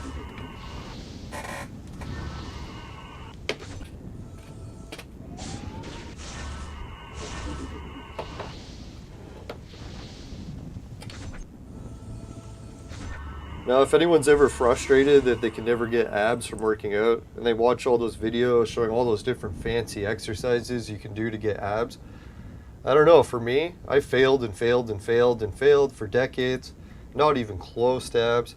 And then I just tried the, 100 sit-ups a day, then 200, then 3, and then I did 3 for like 2 years, and then all of a sudden I got abs.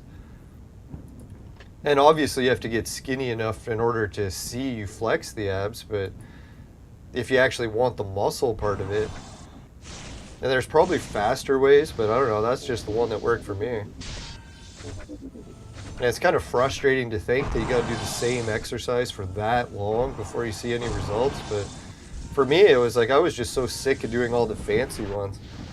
All these different leg raises and all that shit. I was like, fuck, man, let's just go with sit-ups and do that. And what I found out too is that's what Herschel Walker did. Except he got his up to 5,000 a day. I was like, holy fuck. No wonder he had the abs of like a fucking Greek god or whatever. 5,000 a day? You gotta be shitting me. I was like 300 a day was enough to give me a really sore back.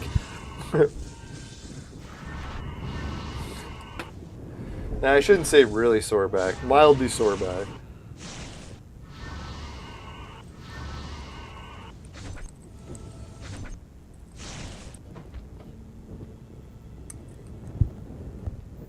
Now, 5,000 is the magic number. I don't know if anyone's heard it and they're into training.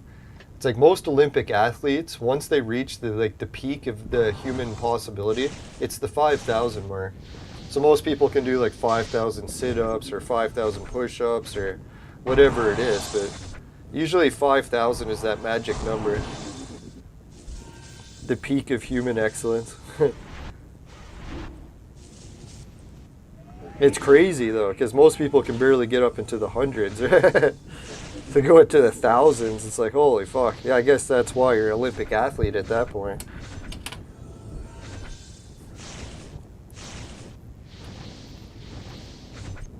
No, Mike Tyson, that was his thing. He used to do 5,000 squats a day. Same reason. He's like, shit, man, if he does 5,000 squats a day, he'll just destroy anyone because everyone else would be too lazy to do it.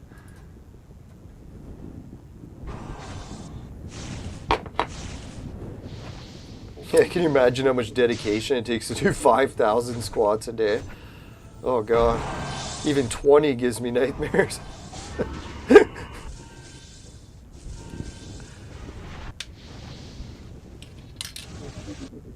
Alright, so we're gonna get some good heroes here or what? Man, I'm thinking, fuck, if we burn all these red scrolls.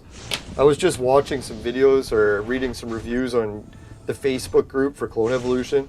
A lot of people are bitching about how they burned all their scrolls and they got jack shit. Like all the worst heroes. I was like, oh yeah, been there, done that.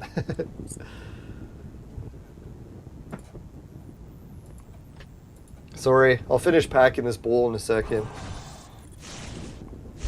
I just got to get some new, well, I should use some new screens. Having to clean these old ones over and over.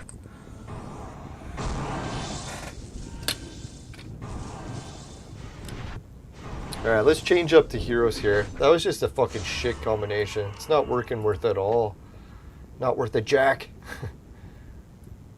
I don't know, Muhammad said take out Alice, but for some reason we were doing a lot better with her in there. Let's try that again.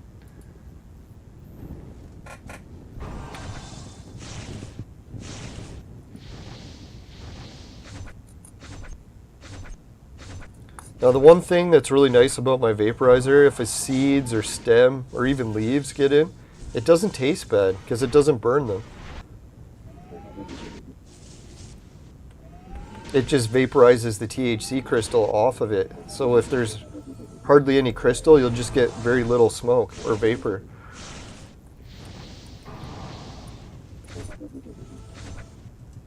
Which is a nice change, because if anyone else smokes joints or bowls, if you get stem or leaves or seeds in it, it tastes awful.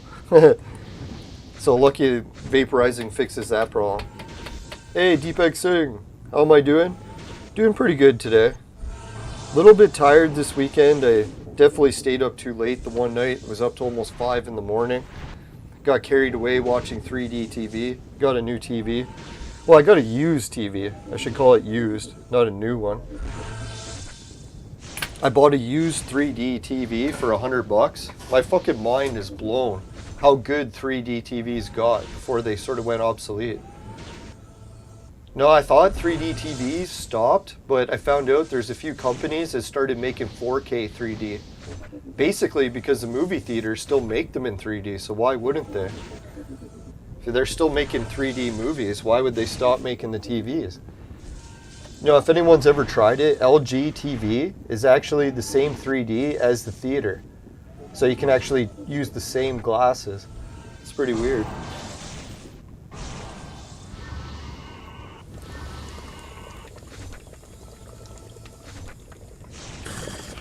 No, we're also doing some clone burns today. We're even going to do a gold hero. So if you wanted to see the gold hero, no, you haven't missed it yet. We haven't done it yet.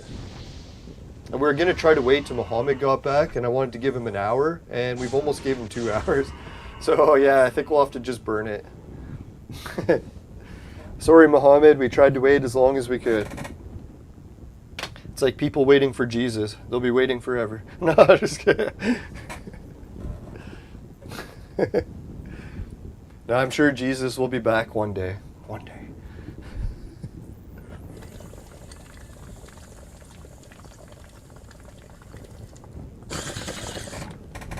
All right, let's do the scroll burning.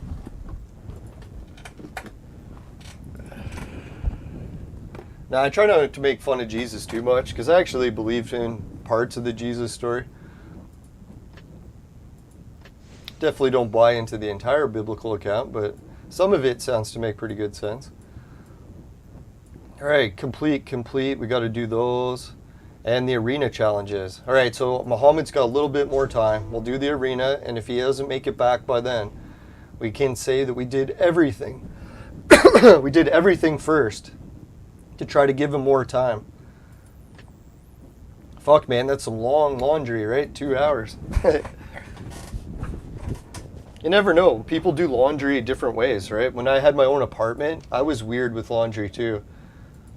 I hated laundry because I had to do laundry at work all day, like literally like 20 wash loads a day as part of my job. We had to wash all these like tennis towels, golf towels, and all that shit.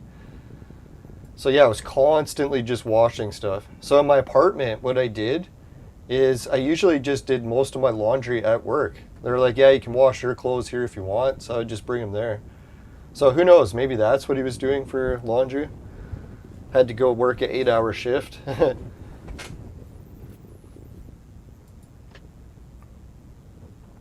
No, and obviously I do some laundry at home in my apartment building, but it was enough that I could only have to pay to do laundry once a month. And the real factor was, I don't know if anyone's ever tried this life hack, but if you're able to wash all your other clothes except for your socks somewhere, you could just buy like 100 pairs of socks, right? It sounds weird, but it's actually not that bad. Because most of my socks wouldn't really be that bad smelling because I change them like twice a day, once before work and after. And then I would just have shitloads of socks. So yeah, it's like, yeah, if you ever needed enough socks to get through the month, you could.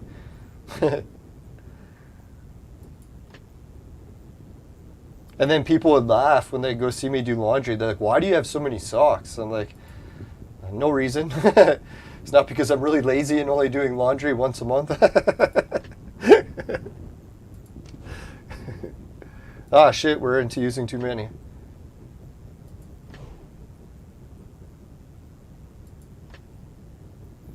No, my job was so convenient. That was one of the reasons why I did it for almost a decade. Even though I was there 80 hours a week, I was doing everything there that I would normally do at home. I was showering there, I was eating there, doing all my laundry there. So it almost was, like a lot of people started asking me, it's like, it's almost like you live here. And I was like, you know what, it does kind of feel like that. I spend more time here than anywhere by a mile.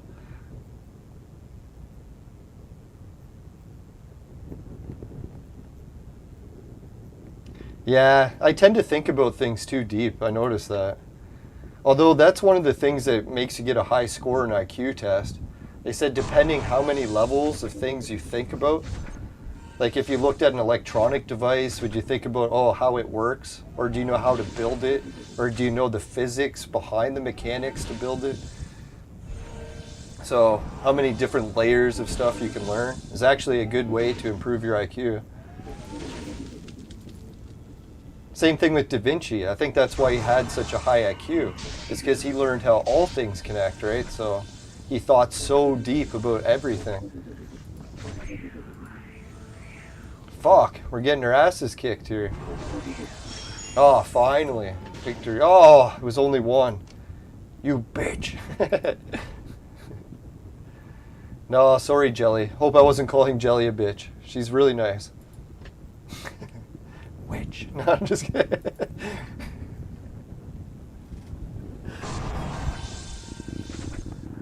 Or maybe it's a guy named Jelly Beanie, who knows? Or maybe another gender.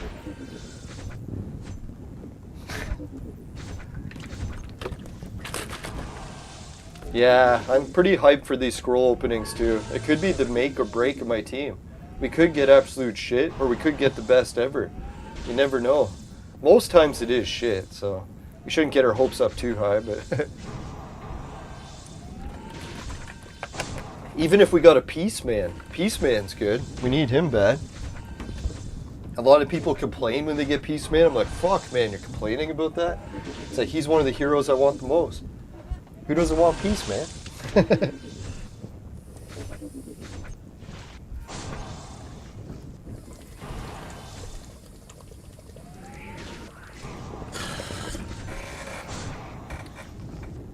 Oh, who am I kidding? I could taste the seed on that one. That was bad. Ah, another loss. Now, that's what happens if you vaporize the bowl too many times. You can actually start to burn it a little. So it's good to just take 1 or 2 hoots.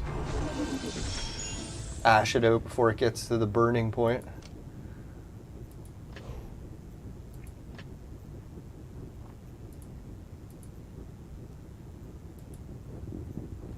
Man, I've been doing a little bit of research into Quebec lately. I shouldn't make fun of it, but you know how everyone has all these different theories about how different countries are conspiring to get them? Not to make fun of it, but like say the Irish are conspiring against the English or vice versa. So in Canada, we always get the battle of, what is it, French and English people, and people theorize that they're conspiring against each other. I'm sure to some degree it happens, but not really a lot. Anyways, so the latest thing that's been happening with Quebec is Quebec usually battles Ontario or the rest of Canada to try to win big government contracts. Because if they can get the big government contract, then all the money goes to Quebec and the rest of Canada gets nothing. So you can't make fun of Quebec over it. Like if you were Quebec, wouldn't you try to fight for yourself too, right? That's really the choice Quebec has faced over the years. Either they could leave and separate from Canada, which a lot of them want to, or you could just stay and take all of Canada's money and then like be really wealthy. So that's usually what happens, is they stay. But anyways, the big contract that Quebec won, guess what they won? They won the Moderna contract. So now all the, like, I forget, trillions of dollars that Canada is pumping into Moderna, Quebec gets it all. I was like, wow. And they even printed an article and they're like, Quebec won the battle again. I was like, yeah, it's like, Quebec kind of really is just destroying the rest of Canada year after year after year. I know it's supposed to be a competition and all, but I don't know, English people are just getting their asses wiped or kicked. Kicked. No, not to say that I'm sure Quebec's not doing it intentionally. They're just doing the best they can and happens to work out that way. No, and they said that they're going to build one of the labs in Montreal. So if anyone's wondering what's going on in Montreal and why they're getting so rich, it's because, yeah, they got like $1 trillion contract through Moderna. You imagine how many people are going to want to get jobs working for Moderna, and they'll all be from Quebec. They'll probably only hire bilingual people by law, so anyone from the rest of Canada won't even be eligible to work there. Quebec, surprisingly, has very strict language laws, and the rest of Canada doesn't, other than making French mandatory. No, just about every person in Canada has to take like a mandatory 6 years of French classes or whatever. And every package that's sold and every street sign and anything in the country all has to have a French translation. But if you go to Quebec, there's no English anywhere to be found. It's kind of funny that way. Because when you think about it, if someone was from Quebec and they came to the rest of Canada, there's a chance they're bilingual. So they don't even need the translation for everything. But if someone goes to visit Quebec, the chances are they're not bilingual. So they really need it. But it's nowhere to be found. I don't know. Maybe Quebec has changed. I haven't been there since like I think the 90s. So maybe they changed a lot of the translation stuff and you can actually see English anywhere. I don't know. Maybe. I don't know. When I was there, everything was French. I found that very shocking because I was so used to bilingual everything. I was like, wow, all of a sudden everything's not bilingual.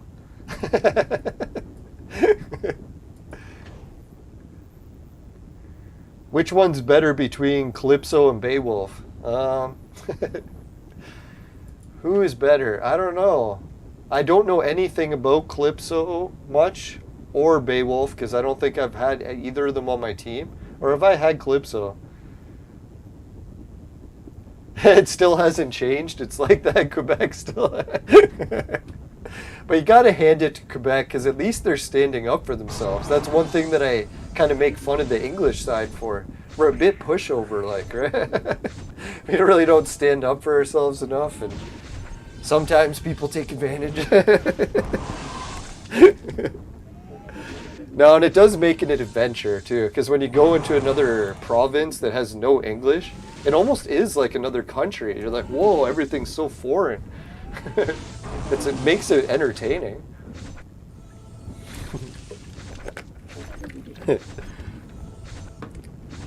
I shouldn't say I haven't been to Quebec since the 90s, but I haven't been to an actual city. I go to Mount Keminus, and technically it's in Quebec, but it's out in the middle of nowhere, so there's really... Yeah, I guess there's a couple signs, and now that I think about it, they are all French. I should have gathered that it was in Quebec. Dum-da-dum-dum. See, I'm so slow, half the time I don't even know what province I'm in. Shit.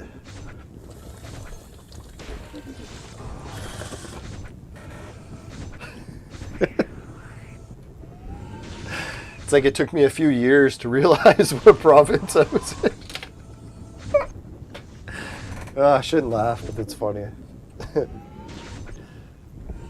I gotta try to be more nice to myself. Jesus, always picking on me.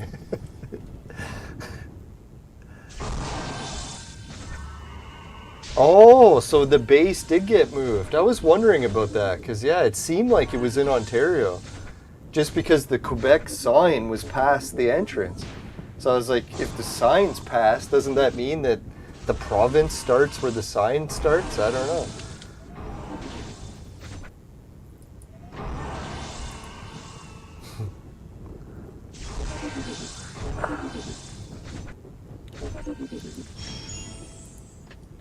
Alright, so we got one more of these to go, then we're going to burn the big scrolls.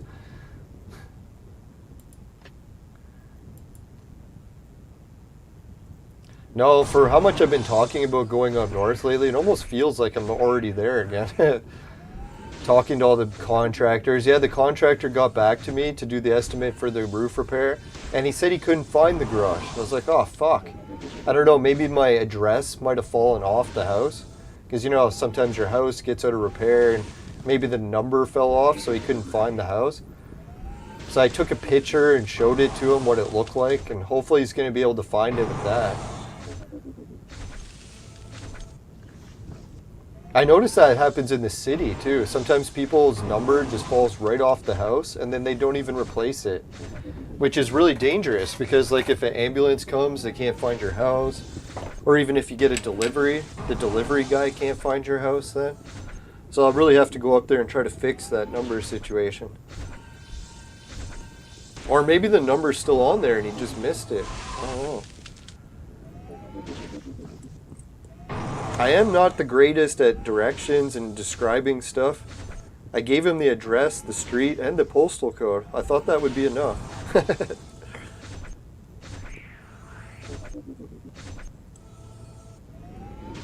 It's not a good sign. Now, to be fair, a lot of people get into nightmare situations where they hire contractors and it goes terribly, but I don't really have a lot of choices up north with contractors, so I'll probably end up with maybe one or two choices, if that. Let's hope we get some good choices to go with. And then it's mostly going to come down to just me and my buddy Frank working on it, if I had to guess. We're going to get the contractors to do the big parts, and then we'll do all the smaller parts that just a crew of 2 guys can do.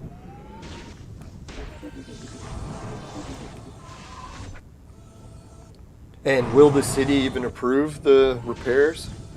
That is yet to be determined. That'll be a big one.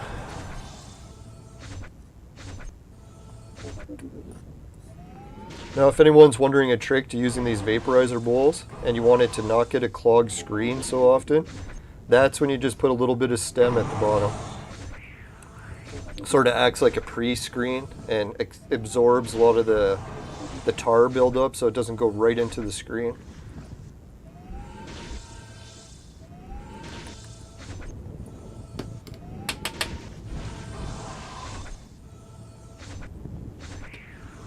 Yeah, I was trying to remember what else I was debating today when I woke up. There was a few topics. Disc golf, covered that one. Oh, Elon. Everyone's talking about Elon a lot, and if he's really helping people by buying Twitter, or if it could backfire. They were saying that Elon already plans to make some of the features for Twitter paid and change it. And that's what he did with his Starlink. I could be wrong, but I'm pretty sure Elon proposed the idea of Starlink as free internet when he got permission to put all the space junk in orbit. But when it came time to actually giving people the Starlink for free, all of a sudden it became the most expensive internet you could buy. So I don't know how that happened, but so that's why I was really skeptical when Elon started getting Twitter. Like, I get it, free speech, I like the idea. You can imagine with the shit I say, so. But if it comes down to getting it from Elon, I'm a little bit skeptical. To say the least. Who knows? Hopefully I'm wrong and Elon's like the greatest guy ever and he really is doing all this to help people. Let's hope.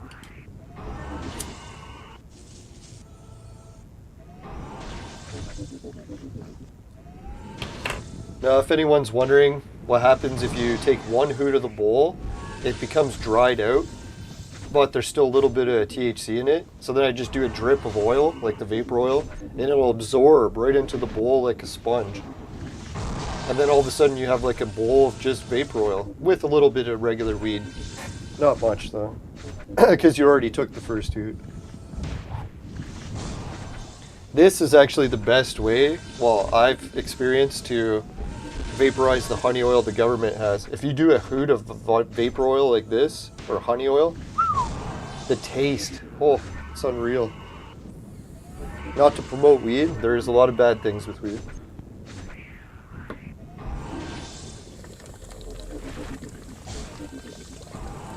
It's definitely an acquired taste. I bet you a lot of people hate the taste of it, who knows.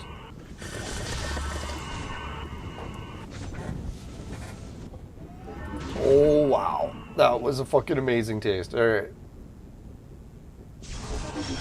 That's one nice thing. Even when I raise my tolerance to weed super high, at least it tastes good still. Yeah, I can't stand Elon's plan to cover the night sky in satellites either. I think that was like really the worst idea ever. I was thinking ranking it on ideas that are bad. I can't even think of a worse one. Like, what was a worse idea than that?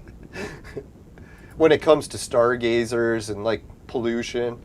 Like, I don't know. I used to work for a lot of doctors. I can't offer medical advice, obviously. But I used to clean up for doctors, and they would give me medical advice. And who knows? I probably misinterpreted a lot of it. But a lot of doctors were telling me one of the most risky things that they try to stay away from in order to preserve their health was aluminum. They said aluminum is super dangerous.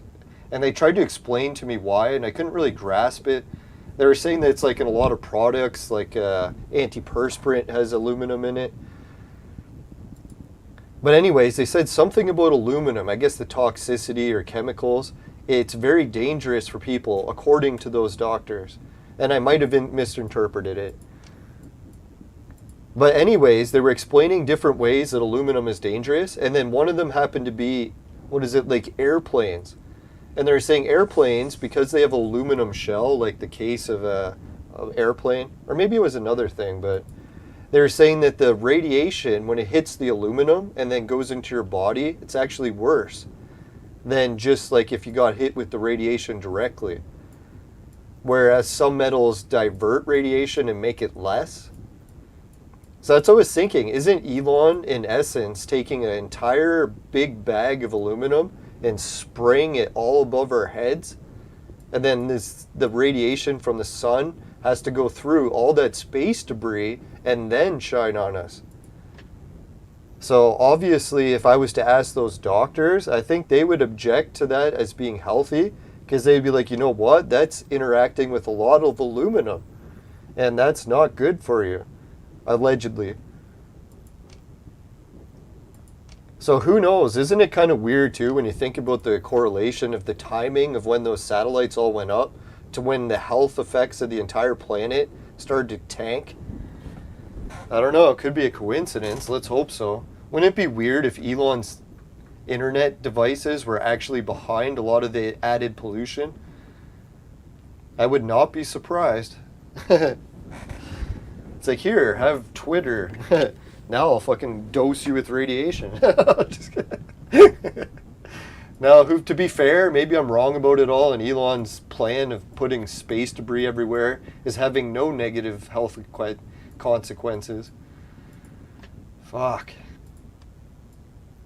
And the worst part is we can't even see it, right? So it's one of those things that people don't care because they can't see it affecting them. It's kind of like radiation in general. How many times it hits people and they just don't care, right? Because they can't see it. It's not until you actually get a tumor that you're like, oh fuck, maybe I should have tried to steer clear of some of that radiation. Who knows? Maybe it's controversial to say that radiation leads to tumors now. I don't know. Oh, Julius Caesar. Sweet.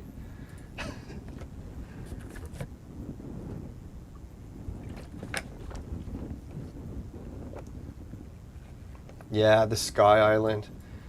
That's really when I think about all the things I've done in my life. That's why I want to go back to Cheminus the most. It really was like an island in the sky. Like the way the clouds come, like you're looking down at the clouds. So it almost feels like you're in a sky mountain. Or sky city island. And then especially when you see the stars too. Oh, we got Hitler. Can't cheer for that. No, Hitler is a good hero in the game.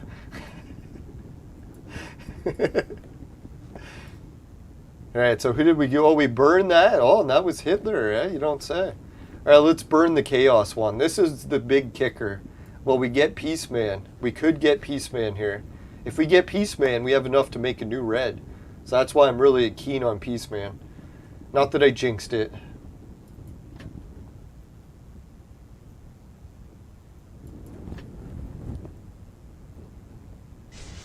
Oh, man, Western Shoe again? What is it with them just flooding us with the shoe, eh? I remember back in the day I could never get him. And now it's like it's him over and over and over. It's a good clone to get, I agree, but so weird. I can't believe how many of them we get now.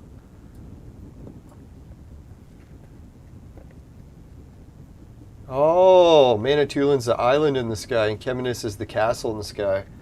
Yeah, I'm going to have to visit Birch, what is it, Birch Mountain where Dreamer's Rock is.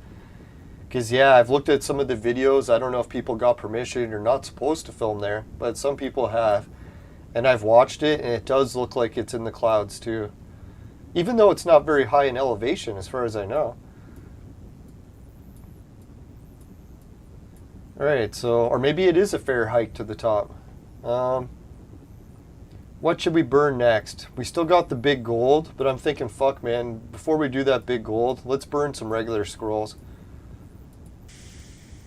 I don't know if anyone calculated it. I think we're going to come up short. Well, we'll try. See how close we get.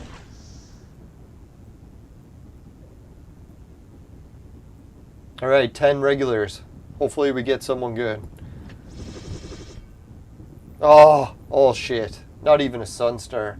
That's actually a good sign. I think a little bit of bad luck's not a bad way to start because it means the luck might change soon. Alright, let's try the 10 reds. Ooh, that was a really bad one. Like, Floyd is arguably the only good one in here. You could even get this from a brown scroll draw. Wow, that was really bad. Alright, I'm going to keep my fingers crossed and hope for a good one.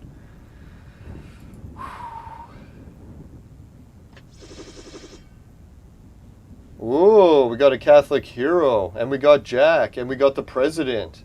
That's actually all the ingredients you need to make a red hero, minus the Peace Man. Fuck, why can't they just give us the Peace Man? Wow, that was a really bad one. I guess I can't say it's really bad, but it was bad. Let's try another one.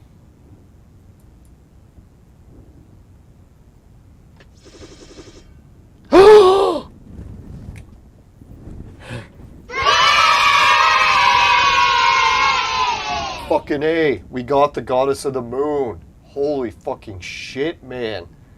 Remember I was saying she was one of the ones we really needed? Like in the top 3 that we needed? Wow.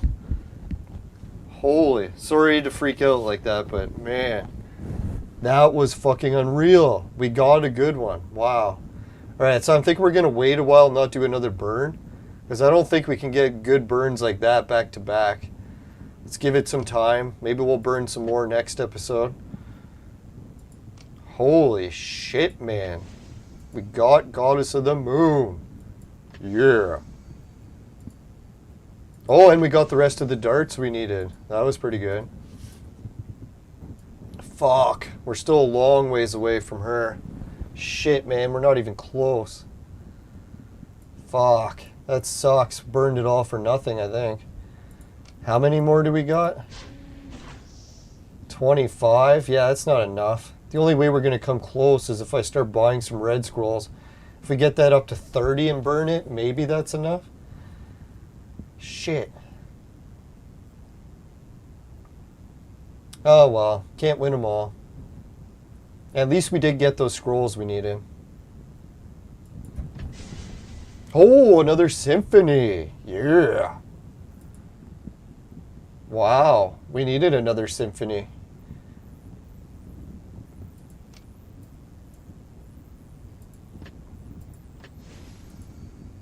Alright, it wants me to burn the ordinary scrolls. I'll do it, but I don't even know if we have room.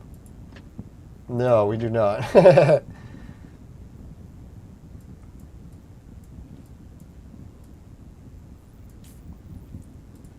Alright, so next what we'll do is we'll do the Institute. We'll try to clean up a little bit more room. Let's hope that works. Come on, where's the claim? There it is. Ooh, that was a good one. Alright, first we'll try the Institute, then we'll go with a bit of Darwin Evolution. We'll clean enough room to burn the gold hero. Dear God, man. It takes forever to burn these, huh? Spend 2 hours, 3 hours almost doing it.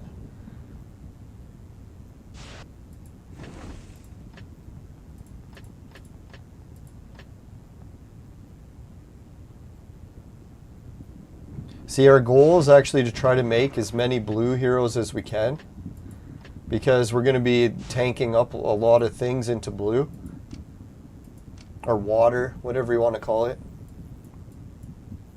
So that's one of the main reasons why I'm going to try to make more water heroes.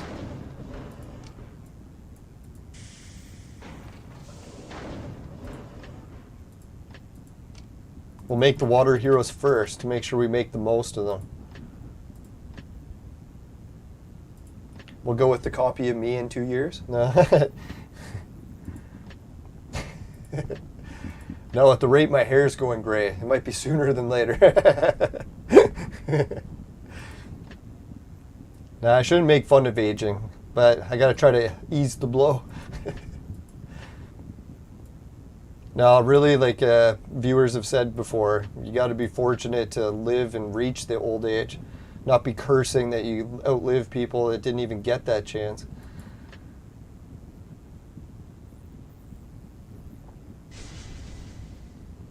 Be grateful for what you have.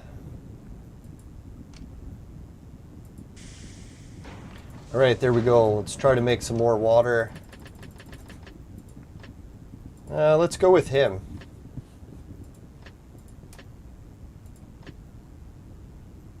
I guess at this point it doesn't matter who we make, so let's do that. There's me on the bike. I wish I had glasses like that.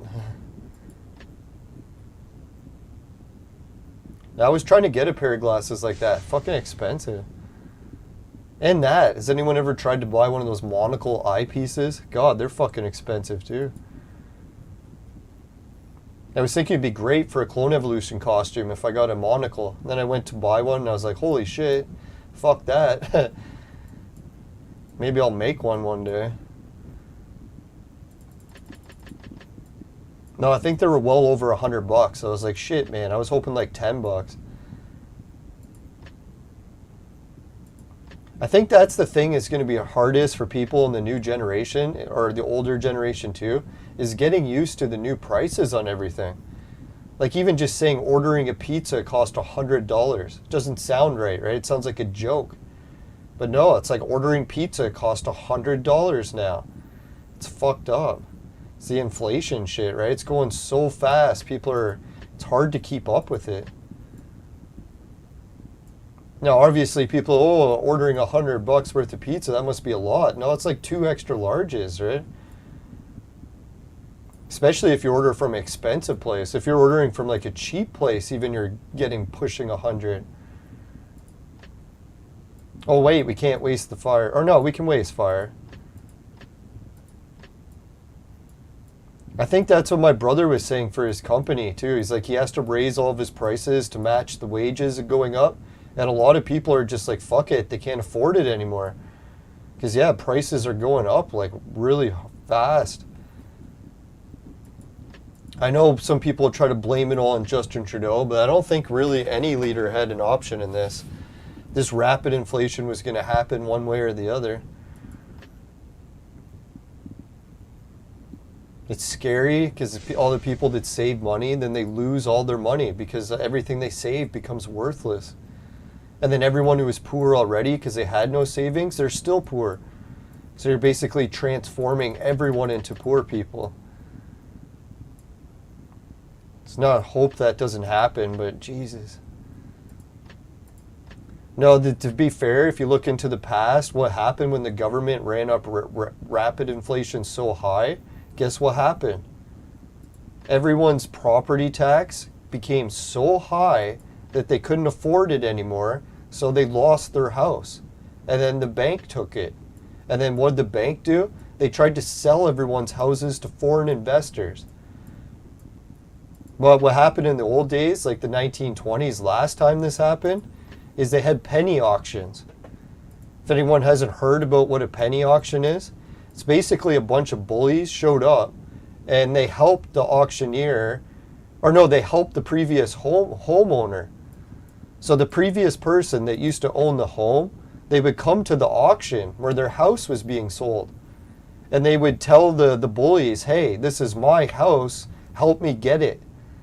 So what the bullies would do, they would tell everyone at the auction, if anyone bid against the homeowner, they would beat them up or worse. So guess what happened? All the homeowners got their homes back and the foreign investors didn't clean out the country. But guess what's going to happen this time? Everyone's houses becomes worth $10 million. No one can afford the property tax. And we don't have penny auctions anymore. So the government or the banks is going to come and take everyone's property. And if anyone thinks that can't happen, look at communism. I know it's a fucked up thing to think about, man. I really hope it's not the route we're going down, but sure seems like it. Alright, let's do this draw. I know everyone keeps jumping for joy about it too. They're like, oh, my house is worth $2 million now. I'm like, your house isn't really worth that. We just got rapid inflation, man.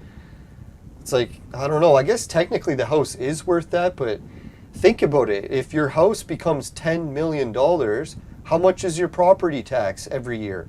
$100,000. Do you really have $100,000 that you can spend every year to keep your house?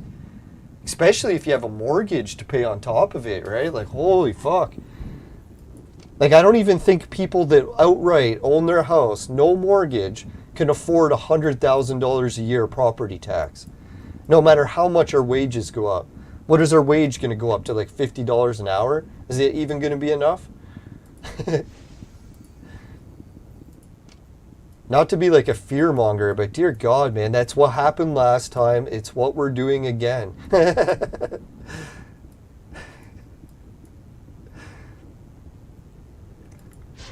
Yeah, I don't even think many people looked into the great foreclosure, what happened last time, right?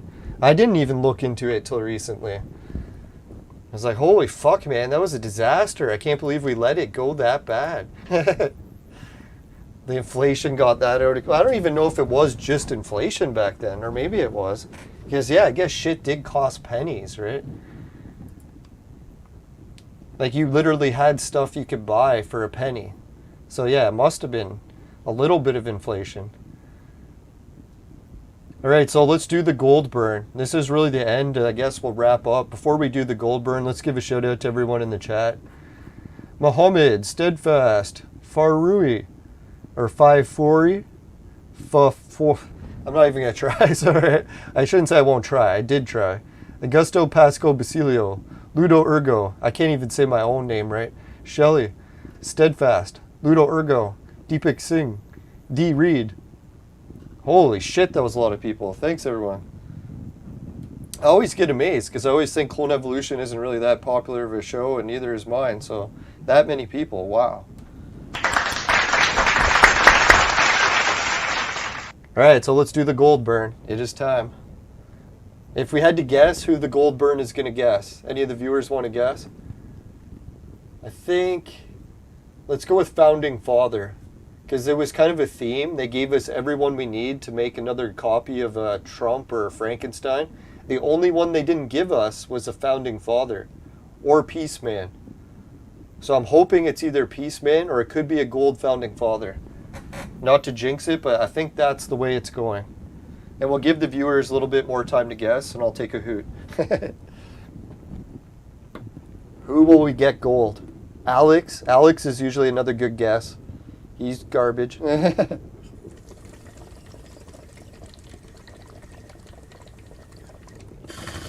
shouldn't say that. I've got a lot of friends named Alex and family.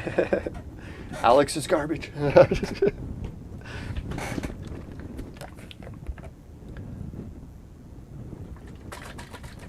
Oh, the people think we're going to get Nemo. Yeah, we could get him. That'd be sweet.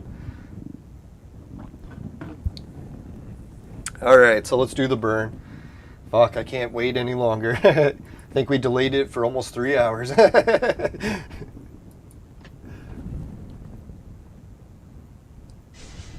Oh, Julius Caesar. Oh, Gremlin guessed Little Dipper. Was close. If I had to measure how good Julius Caesar is, he's more of a medium good, where it's not like the worst, but it's not good, but it's in there, medium good, right? I'll show you what I mean. I think we can actually use him right off the bat. There's quite a few heroes that require Julius Caesar. Let's see which ones. Oh, we can make another one of him. That's kind of tempting, eh? I know a lot of people don't like this guy, but that is a tempting one to make. Who else was Julius Caesar? Was that it?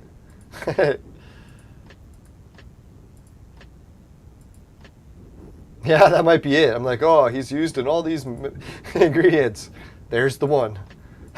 I don't know. If anyone knows another one Julius Caesar is, I can't recall any off by chance. I think it's more of his purple frag is required for a lot of ingredients, not necessarily the gold version.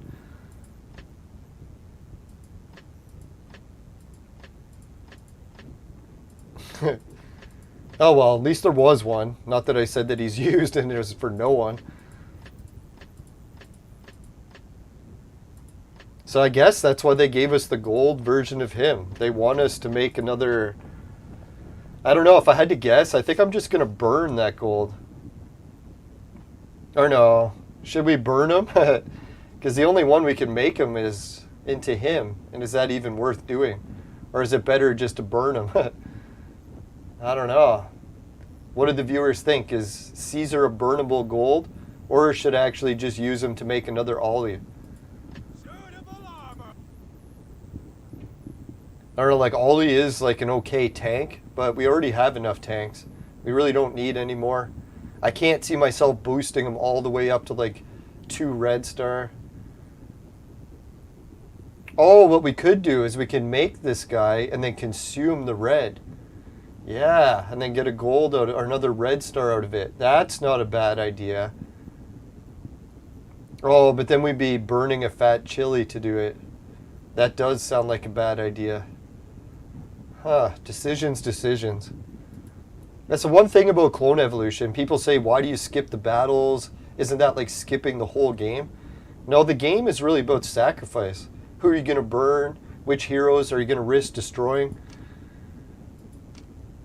That's where really the clone evolution game is. Trying to decide what to do.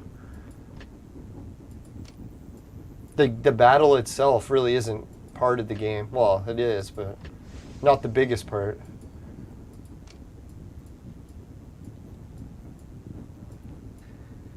Alright, so we did the gold, we did those.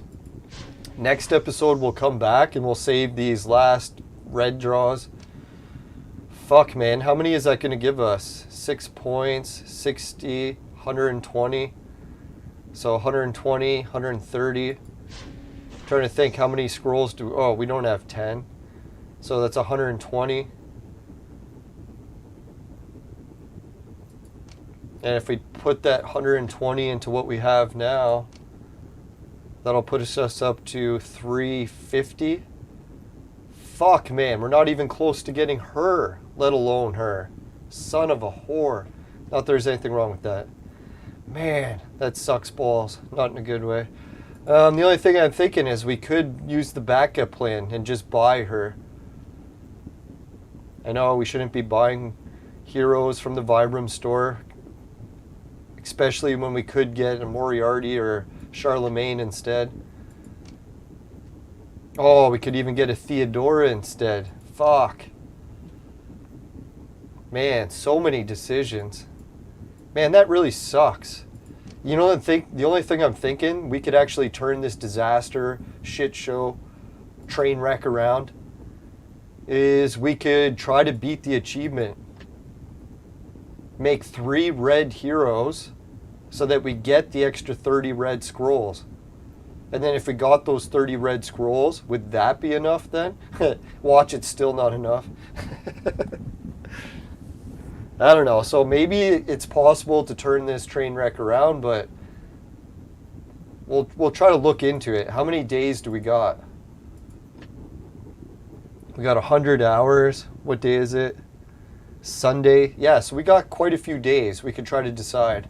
If any of the viewers got advice on what we should try to do, I'll consider it. I'm not going to say I'm just going to take the advice. I usually avoid advice, but... Yeah, so that's where the route we're going. We're going to try to buy the Baldwin. We're going to try to get the next dragon girl, because we're only 1 away from making her gold. Fuck, I thought we had enough to do it burning all those reds. I really should have added that better. But I guess I did add it up and got it and figured it out and still just did it anyway. Stupid. Oh yeah, that's the stubbornness of the Taurus energy. So if anyone's wondering if they're going to do some really dumb, stubborn things, this is the month to do it. Oh yeah, and this is when I'm planning my garage. Fuck. Oh well. It's funny how astrology can really shape the entire planet and we don't even realize it. Or some people do. Right, so I guess, yeah, that summarizes everything that happened in next episode. I think we didn't forget anything. We did everything. Let's hope. Right, if you happen to get any gold burns in your vaporizer and it tastes like shit, give the show a dislike. But if it doesn't happen, you can give the show a like and a share. Really appreciate it. Just make sure, never buy the products from my sponsor. That's it will ruin your life. Bye for now, everyone. See you later. No, and don't worry about me going completely gray. If it gets that bad, I'll be starting to use the Just for Men again. I just got lazy and it rinsed out and haven't put it back in yet. I guess I wanted to see how bad the damage is. Alright. Damage assessment, or what is it called in Star Trek? Damage control. Alright, see you later everyone, and yeah, I hope everyone had a good weekend. See you later. Bye for now.